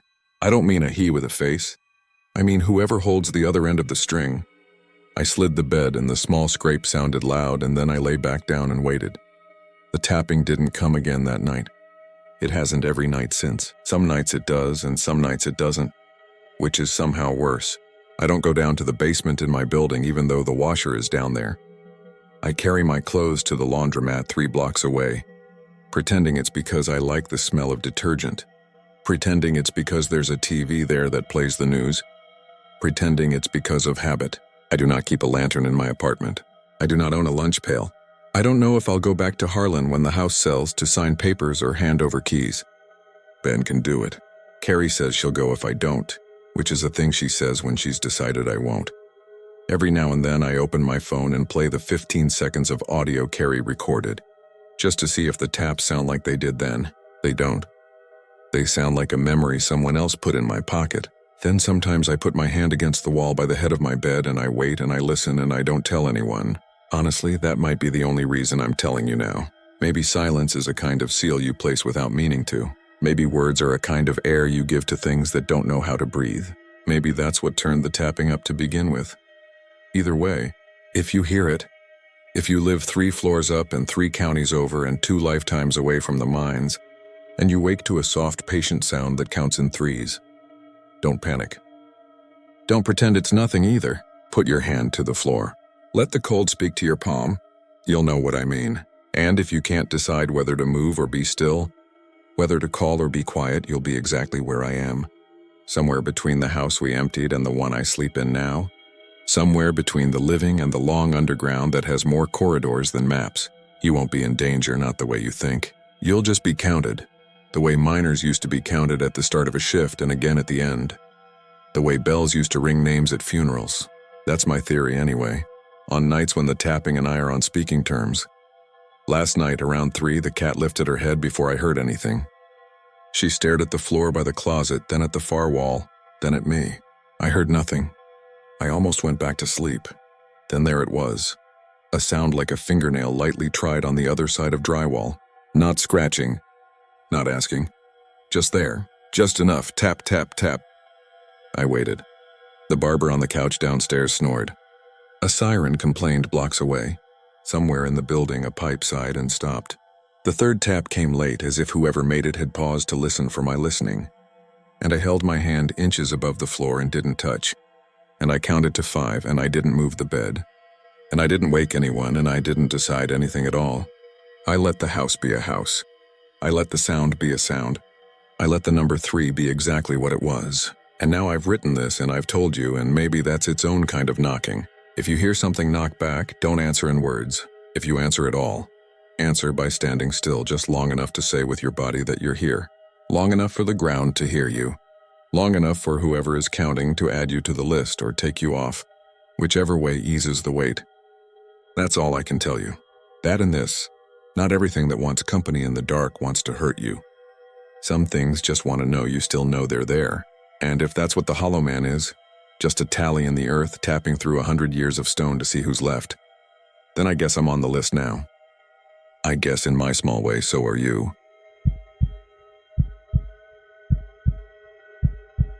I never post on these kinds of forums. I teach 7th grade English. I correct essays after dinner while the news murmurs in the background. And I'm the kind of person who puts my shopping cart back even if it's pouring rain. I'm not a thrill seeker. I don't chase ghosts. But I promised my sister I'd lay all of this out exactly as I remember it. And if it helps even one person in Logan County decide not to go looking for that tree, then I can live with people calling me a liar. When our dad died last year, his lawyer called me and said the old farmhouse was now ours. Ours, meaning me and my little sister Mara. We grew up in Logan County, Kentucky, but we hadn't been back much since Mom left. Dad stuck to the house the way smoke clings to old curtains. He refused to sell, refused to modernize. No central air. A porch swing that croaked instead of squeaked.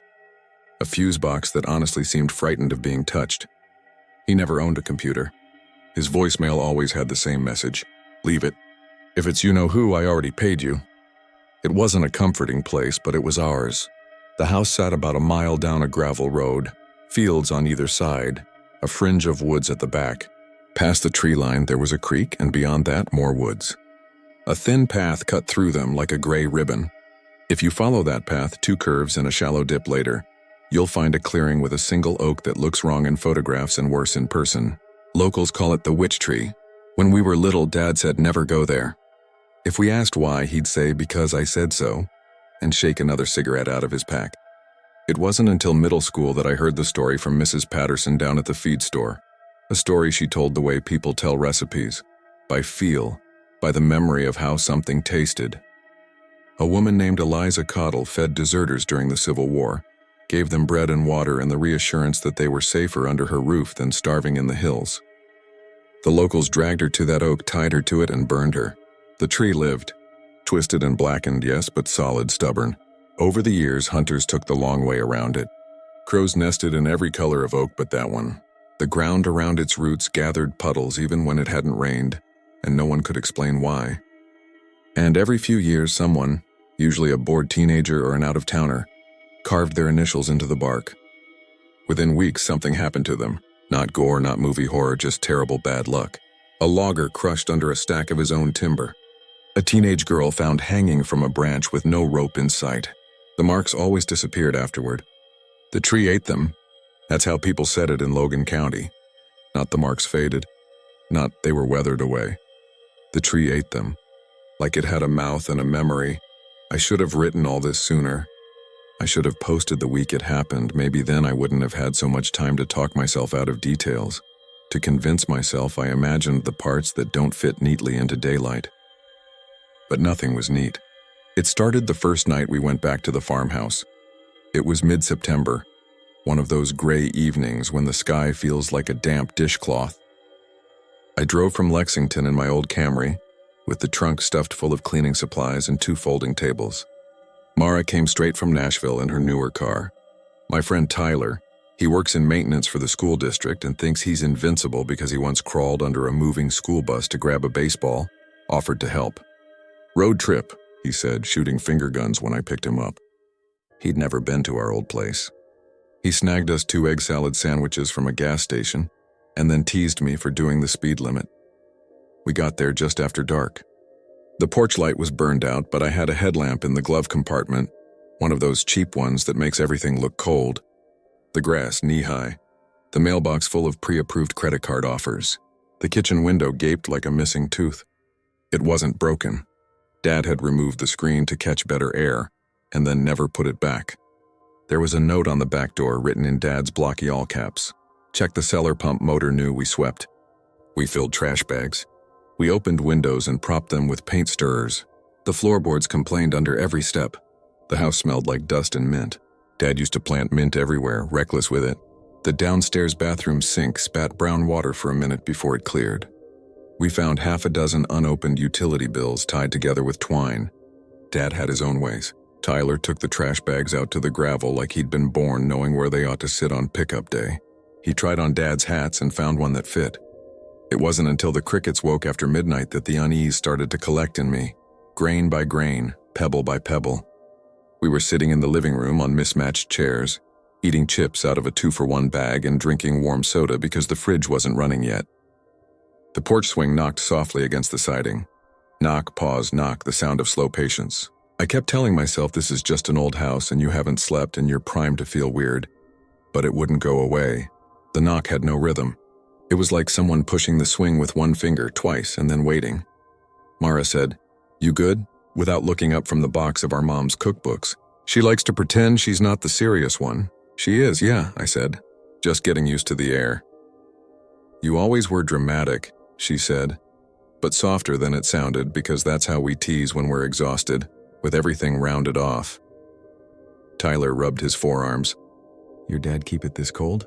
I swear it's colder in here than outside. Basement does that, I said as if I knew. Dad's note about the cellar pump wouldn't let go of me. I told them I'd go down there and check, mostly so I'd have something to do besides listen. I took the headlamp off my coat rack and opened the cellar door. The smell hit first, wet earth and metal. Someone had left a basket of apples on the top step at some point. The apples had turned to collapse. Tyler made a face. I'll pass, he said. He held the door open and let me go down into the kind of darkness that presses its heels into the corners. The pump chattered in a small, busy way. Working. I killed the headlamp and waited for my eyes to adjust. When they didn't, I turned it back on and reached for a light switch that didn't exist. The floor was packed dirt except for 2 concrete squares where the old washer and dryer had once stood. The farther wall had slats of wood nailed horizontally to the studs, so that you could slip things between them. Dad had done that. There were jars of screws and washers, a box of Christmas lights, a baseball with signatures that looked like they belonged to ghosts. My headlamp swung and landed on something carved into the far stud. It wasn't deep. You could tell it had been done with a pocket knife or a dull chisel. 2 letters, E and C. I felt stupid for saying it out loud, but I did. Eliza Cottle. My voice came back to me wrong, as if the room had been taught to lie. You could say EC for a lot of things, for electrical closet, for Ethan's crap, for extra cans, but I didn't believe that. The wood was new. The carved edges were raw, not smoothed by years. I ran a finger over the grooves and felt a tiny splinter kiss my skin. Tyler called down the stairs. You alive? Yeah, I said. Pump's working. What else is down there? He asked. Any treasure? Old bourbon? Just Dad's junk, I said. I didn't mention the letters. I did feel dramatic now. Not because I was scared of the letters, but because I couldn't shake the feeling that someone had been down there recently. The apples should have been a clue that someone still came and went. The cellar lock had been replaced with a shiny new one. I turned to go back up the steps and jumped just a foot off the ground, because the headlamp snagged on something, and for half a second I thought it was fingers. It was fishing line stretched tight across the 3rd step, almost invisible. What the hell? I said, too loud. Tyler's face appeared upside down, his hair like a brown question mark. What? Fishing line, I said, picking it up with my nails so he could see. It had a tiny bell attached, the kind you tie to a cat collar. Your dad was weird, he said, like we didn't know. When I got back upstairs, I cut the line and put the bell on the kitchen counter. If it was a burglar alarm, it was pitiful. If it was a trap for raccoons, it was cruel. We slept in separate rooms. Me in my old one with the peeling dinosaur border. Mara in what had been Mom's sewing room. Tyler on the couch. The house sighed in its sleep. The porch swing knocked. I put a chair under my doorknob and told myself I was joking. In the morning, we met old Roy Evans on the road. He was walking like he always did, with a stick and a yellow dog and a hat that used to be nice. He waved at us and then looked down at the trainers on Tyler's feet. "You folks visiting or staying?" "Cleaning up," Mara said. "She always answers strangers because I look like I'm about to apologize for something." "Your daddy know?" he said, half smiling because he forgot. "Daddy passed in May," she said. He stopped smiling. "Well," he said, "I'm sorry to hear that." He was particular, but he knew where everything was. "You ever go back in the woods?" Tyler asked casual because he'd heard the story from me and he wanted to poke it with a stick. Roy looked at the dog, not at us. "Chiggers'll get you," he said. "Ticks like raccoons like garbage." He thought for a second. "You tell them boys in the lifted trucks to quit shooting at owls. They're not targets." "We will," I said, because that sounded like a task I could finish. After breakfast at the diner, eggs easy, coffee that tasted like the urn. We stopped at the sheriff's office to let someone know we were staying and to ask about changing the locks. Sheriff Morales was new to the county, though new meant she'd been there 5 years. She had clear eyes and a calm way of standing, like a field with the wind pressed out of it. "We'll put a car by a couple times at night," she said, because she'd heard about kids daring each other to go up to our place since we were kids daring each other to go up to the place. When I asked about the tree, she didn't laugh. She just said, "I grew up in Texas. We have our stories too." She told me to call if I saw anyone on the property, or anything, she said, and kept her eyes on me until I nodded. We were supposed to spend the day boxing clothes and sorting papers, but Tyler argued for a walk in the woods first. "I came all this way," he said. "I want to see the famous tree." "We don't have to," I said. I wasn't trying to be dramatic. I just didn't want to. The sky had that flinty white that means storms are coming from somewhere you can't see yet. The air felt like an old coin. "We'll be quick," he said. "We won't touch it. I just want to say I saw it, and then we can come back and argue about whether that lamp is vintage or garbage." Mara looked at me like she does when she wants me to be the adult. I'm the older sibling by 5 years, but sometimes it's like she thinks I've got an instruction manual hidden in my pocket. "Fine," I said. "But we go now, we go straight, we come straight back, and then you stop asking." The path behind the house looked the way paths look when only deer use them. Narrow and indecisive. The woods were quiet in the way that means they're not. I could hear everything. The tiny flicks of leaves, the distant pop of someone target practicing at a makeshift range, the creek mumbling its private language, the sense of being watched not by a person but by the way the woods remember going back 100 years. Tyler walked ahead, tapping his stick against trees when it felt like too much. We found the clearing with a kind of gotcha. 1 minute the trees crowded in on us, and then suddenly the space opened and there it was. If you've ever seen something in real life that you've seen in pictures for years, you know the way your brain tries to straighten it out. It looks both more and less like itself. The oak was large, yes, but not as tall as I'd imagined. None of the branches reached out like a righteousness pointed at heaven. They bent down. The bark was dark and over-tight, as if the tree were clenching. One side was licked white where fire had healed into silver. The roots were swollen and made shapes that you wanted to call snakes, except they weren't. I know this next part sounds like I'm trying to impress you, but it's true, the air smelled like matches that have just been blown out. "Okay," Tyler said, in a way that meant he wanted to pretend he wasn't nervous. He shuffled toward the edge of the clearing and then stopped. The birds weren't loud. There were birds, but they sounded far away, like someone had turned the volume down a couple clicks. "Let's go," I said. I saw something near the base of the tree. Not a person, a dent in the dirt, a place where someone had stood long enough to flatten and scuff. The impression of heels. Another of the little bells half buried, as if whoever tied it to that fishing line had run out of line. I thought of Dad down in the cellar wrapping hooks with bright thread and waiting for something to tug. Mara put her hand on my arm. She wasn't the hand-holding type. "Just a peek," she said, but she didn't sound like she wanted a peek. She sounded like she wanted me to say, "You're right. I see it too." Tyler took his pocket knife out. He does this whenever he's unsure. like the way some people clean their glasses just to have something to do. He flicked the blade open and closed. "I just want to see how hard the bark is," he said. "Tyler, don't," I said stupidly, because saying don't in a clearing like that sounds like you're telling the weather to stop. "I'm not going to carve anything," he said, already taking a step forward. You carve it, you keep it," a voice said. Not a voice at all, really. A phrase that had been said so many times in that place that it felt like the ground was repeating it. I think it might have been me under my breath. I think it might have been an exaggerated creak of a branch that sounded like words because we brought the words with us like burrs in our socks. Tyler stopped anyway. He laughed, but he put the knife away. "You two are better than Netflix," he said. "Let's go," I said again. And we did. We went straight back along the path, saying nothing. When we came out of the trees, it felt like we'd crossed a state line. We spent the afternoon packing and felt silly for being jumpy. By evening, when the power clicked on and the fridge coughed itself awake and the porch light finally burned steady, the day felt like something to tell as a joke later. "Hey, remember when we walked all the way back to the witch tree and then chickened out?" Tyler said, doing a terrible impression of me. He got up to refill his cup and then froze. On the kitchen table, next to the bell and the headlamp, was his pocket knife. Open. A curl of bark, thin as a fingernail, sat beside it.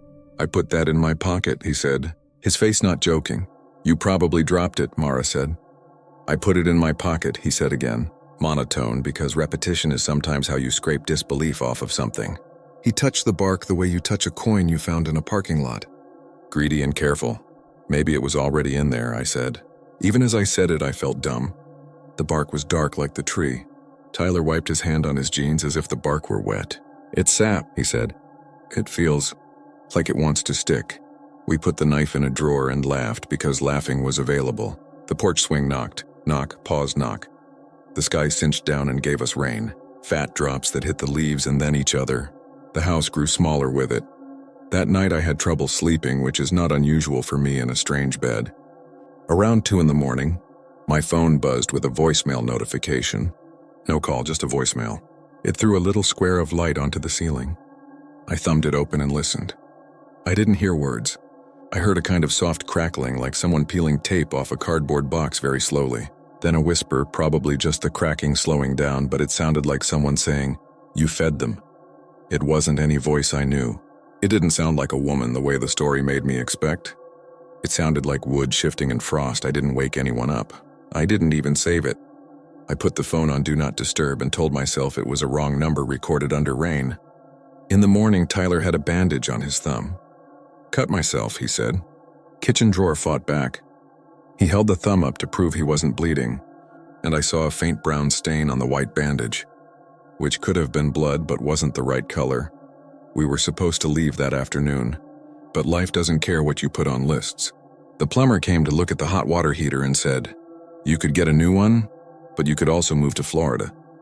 A UPS guy dropped a package for a neighbor and then realized it had the wrong address and took it back. 2 teenagers we didn't know idled in front of the house long enough to make Mara go out on the porch and fold her arms in a way that means, "Move along." When we finally finished taping the last box, Tyler checked his phone and said his mom had texted about a shelf he promised to install. We ate sandwiches again, this time from the deli that does the kind of roast beef that tastes like Sunday. It was ordinary. It was good. We talked about when we could come back next, and we pretended we were going to paint the kitchen cabinets ourselves. Then Tyler said, "I forgot my knife." I thought he meant in the drawer. "He meant at the tree. I put it in my pocket," he said again, the same flat sorry tone, "but I pulled the bandage and probably knocked it out." "You can get another one at the hardware store," Mara said. "It's my dad's," he said. I didn't know that. I didn't know his dad had a knife or that it had been passed down, or that Tyler cared enough to go back for it. He looked at me and I could see the kid he used to be, the one who kept a freckled roll of pennies in his dresser because his grandfather gave it to him. "Fine," I said, and then because I wanted to be strict, "But we go now. We go straight. We don't linger." On the way back to the path, we passed Roy again. He was on our side of the fence this time, dog nosing through mint. "Don't stay after dark," he said, like he was talking about mosquitoes. "It's 3 in the afternoon," Tyler said, and Roy said, "Is it?" and smiled like he knew something about how woods can make a clock wrong. We went faster this time. The ants had rebuilt a mound we stepped on earlier. The creek sounded more annoyed. When we stepped into the clearing, I had to put my hand on a tree. Not because it was a shock, but because it wasn't. It looked the same. It looked exactly like it had looked. That shouldn't have been a surprise, but it was. Tyler scanned the ground like he'd dropped a ring. He didn't go near the trunk. He went to the edge and crouched and picked up something. "See?" he said, relieved, and held out the knife. But it wasn't open. It was closed and wrapped in something thin and papery like dry skin. Bark curled around it, stuck by sap. He peeled at it. The bark made a sound like someone whispering no, but it was just the sound of bark. He laughed at himself for jumping. I laughed too, because I didn't know how to knot. He got the last bit off and snapped the blade open, and then shut it again. "There," he said. "Done. Can we go?" I asked. I didn't want to see whether there were any fresh marks on the trunk. I didn't want to be there for one more second than we had to. The wind came up the way it does before a storm that's aimed wrong. It smelled like steel. A branch creaked once and then didn't. We turned to leave and I saw Mara freeze. Her eyes had gone wider than I'd ever seen them.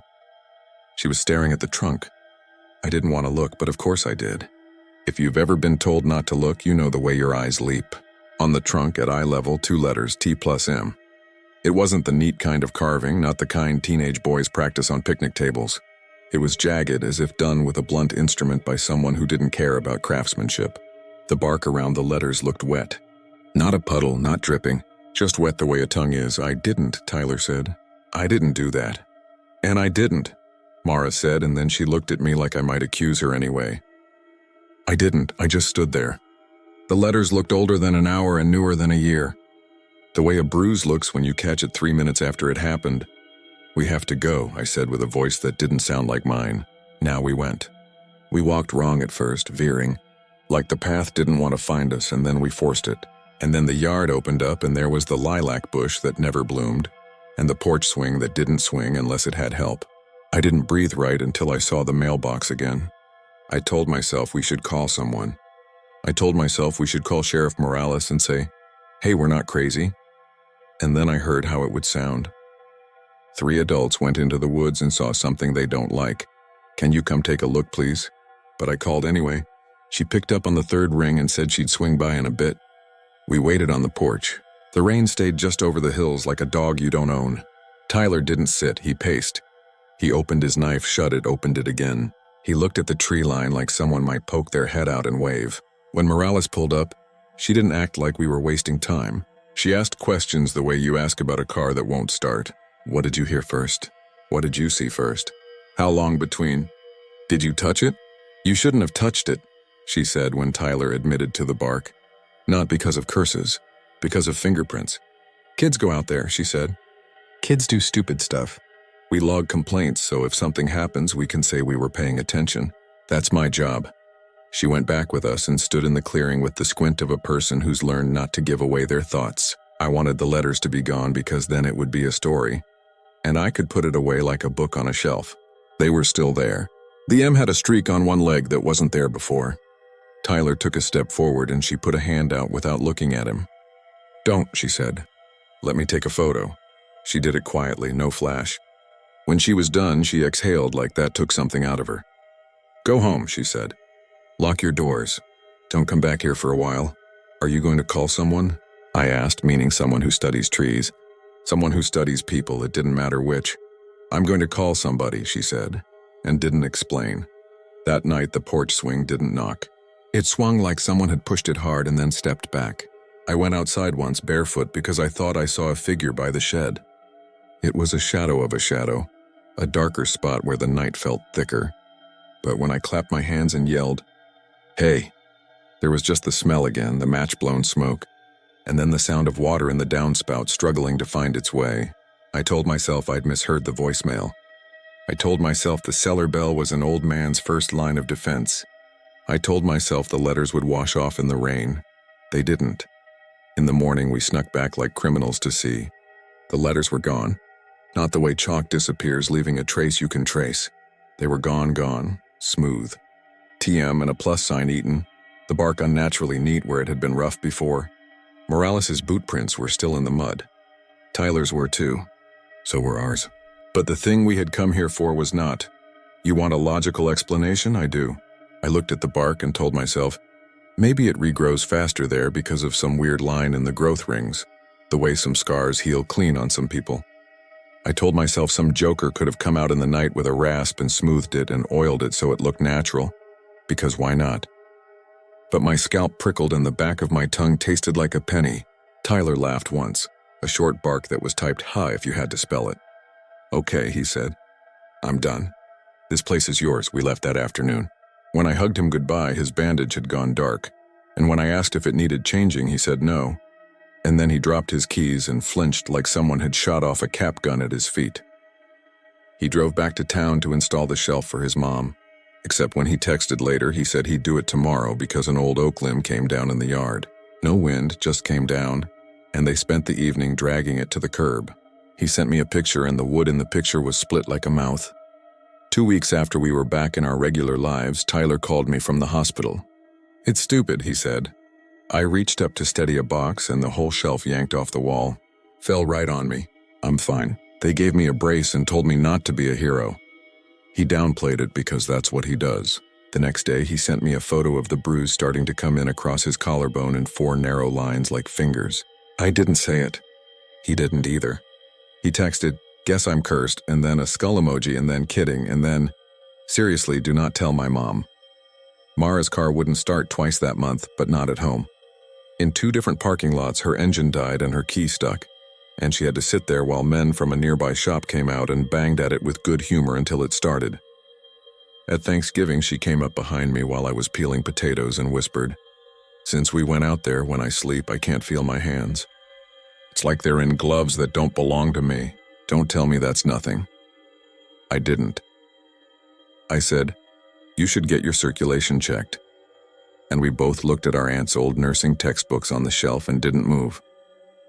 And me? I hear this part too clean sometimes, like I rehearsed it, and I didn't, I swear. The 3rd Tuesday in October, I woke up at 3 a.m. from a dream with no picture. I sat up and my room felt full. Not full of a person, full the way a closet is full when you've shoved something into it and the door bulges. I turned on the bedside light and saw that my bedside table had a line on it. Not a stain, a scar, deep and neat, like someone had traced a letter with a hot wire. E. I ran my thumb over it and it felt warm. I checked the window. It was locked. I checked the front door. It was locked. I checked my phone. There was a new voicemail. It was the sound of wood settling. Then very faint, like someone calling from the bottom of the stairs, that same phrase in that same not voice. "You fed them. I didn't feed anyone." That's what I thought, as if the words were an indictment. I fed my students worksheets and content standards. I fed my sister jokes when she was the one crying at the funeral. I fed Tyler rides when he didn't have a car. I didn't feed deserters on a cold night and tell them it would be okay. But the thing didn't care that much. The next morning, the letter on my table was gone. The tabletop was smooth. If I hadn't taken a photo, I would doubt it had been there at all. I wrote all this down because I know how memories warp. The brain wants to be pleased with itself. It wants to shape and sand. A week after my letter, I went back to the farmhouse to winterize. I didn't tell anyone I was coming. The air had gone cold enough to make the field stubble wink. I put on Dad's hat because it felt like armor. I walked through the rooms and told them I'd be back. The cellar smelled the same. The pump clicked. I went down with a new bulb for the stairwell, convinced I would find some sensible thing to blame. There was a little line ding bell on the ground by the 3rd step that I didn't remember dropping. The stud at the far wall had new carvings on it. Not deep, not neat. AJ and R. A line that was either an I or a mistake. I thought of Roy. I thought of the 2 teenagers in the truck. I thought of my dad, methodically laying fishing line at shin height and attaching bells a raccoon would trip. It occurred to me that my father might not have been afraid of teenagers. It occurred to me he might have been afraid of us. I went back up and sat on the bottom step until my spine hurt, just listening to the house, and I thought of Eliza Cottle, whose story gets told like it was neat and finished. Woman feeds deserters, woman burned for it, tree lives done. It's tidier than the truth, which is that the story just keeps going in smaller and smaller circles because the people who lived it pass it to the next people, and the next people add their initials, When I left, I locked the door and looped the chain around the front gate, like that would stop anything important. I crossed the yard and a gust of wind pushed me sideways like a kid. There was another funeral that winter. Not Tyler's, he's fine. He still opens his knife when he thinks. He still checks his shoulder and mirrors like something's perched there. The funeral was for Roy's yellow dog, which is to say it was a coffee can under the big maple in his yard, and a damn shame said softly. At the church, I stood in line for chili, and the old men got to talking in the soft cluck of people who have to survive their stories. One said he saw the witch tree after the ice storm in '98, said the branches melted the ice off faster than any other. Another said he carved his name in a different tree once, and his cousin broke his ankle that night, and maybe it wasn't related, but he didn't do it again. Sheriff Morales stood near the back with a paper plate and looked like she'd rather be anywhere else. She's not from there. She doesn't have to carry it. But she does. If I had a point, if I wanted to wrap this where it wouldn't snag you when you walk by, I'd say something like, "We didn't touch the tree, and the tree didn't touch us." That would be a lie. The most honest thing I can say is the smallest. The tree keeps its books. It doesn't care if the mark is in bark or bone or kitchen table. It doesn't care if the initial is written with a blade or with the way you make promises you can't keep. If you stand in that clearing, something writes you down. Maybe nothing else happens. Maybe all your bad luck after that can be explained with tails side up coins and dumb timing. Maybe. Last week in my classroom, a kid asked why I keep a bell on my desk. I didn't know I did. It must have ended up there with my paper clips and the stapler that bites you. It's the size of a thimble, with a little green paint fleck on it like algae. I picked it up and it chimed small in my hand, and the sound was nothing, just metal.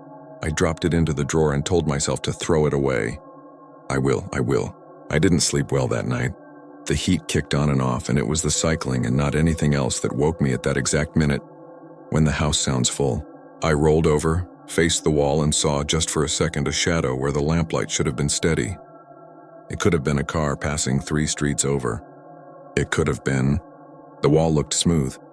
I ran my palm over the paint and felt nothing, and then, half an hour later when I gave up and turned on the light to read, I saw the damp outline of 2 letters staining the navy. They were there for exactly 1 breath, and then the paint was as dry as chalk. I know what you're going to say. Tell me to stop going back. Tell me to sell. Tell me to let other people be brave for once, I know.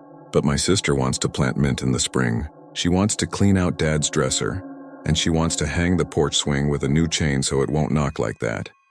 And she wants to have coffee with me on that porch when it warms up again. So I'll go back. I'll take the long way around the woods. I'll pretend I don't hear the creek scolding. I'll let Sheriff Morales drive by and nod like we're passengers on the same slow boat. I'll tell Tyler not to bring his knife. I'll put the bell in the trash and it will find its way back to a drawer anyway. And if I wake in the middle of the night down there and the porch swing is moving in slow, steady arcs without wind, and if the smell of blown-out matches is stronger than it should be, and if I hear a phrase that was never, mine pass under the door like draft, if I hear you fed them, in that voice that is not a voice, I will still get up and go through the house and make sure the windows are latched. I will still run the tap and let the water go cold and then warm. I will still press my palm to the wall and feel paint. And without thinking, when I go back to bed, I will tuck my hands under the pillow the way a child does, away from where the air can get to them. I will spend 1 long minute not moving at all, letting the house balance on its sounds. And I will listen to the swing knock, pause knock, until the rhythm changes and the pause gets longer and longer, like someone waiting for me to answer.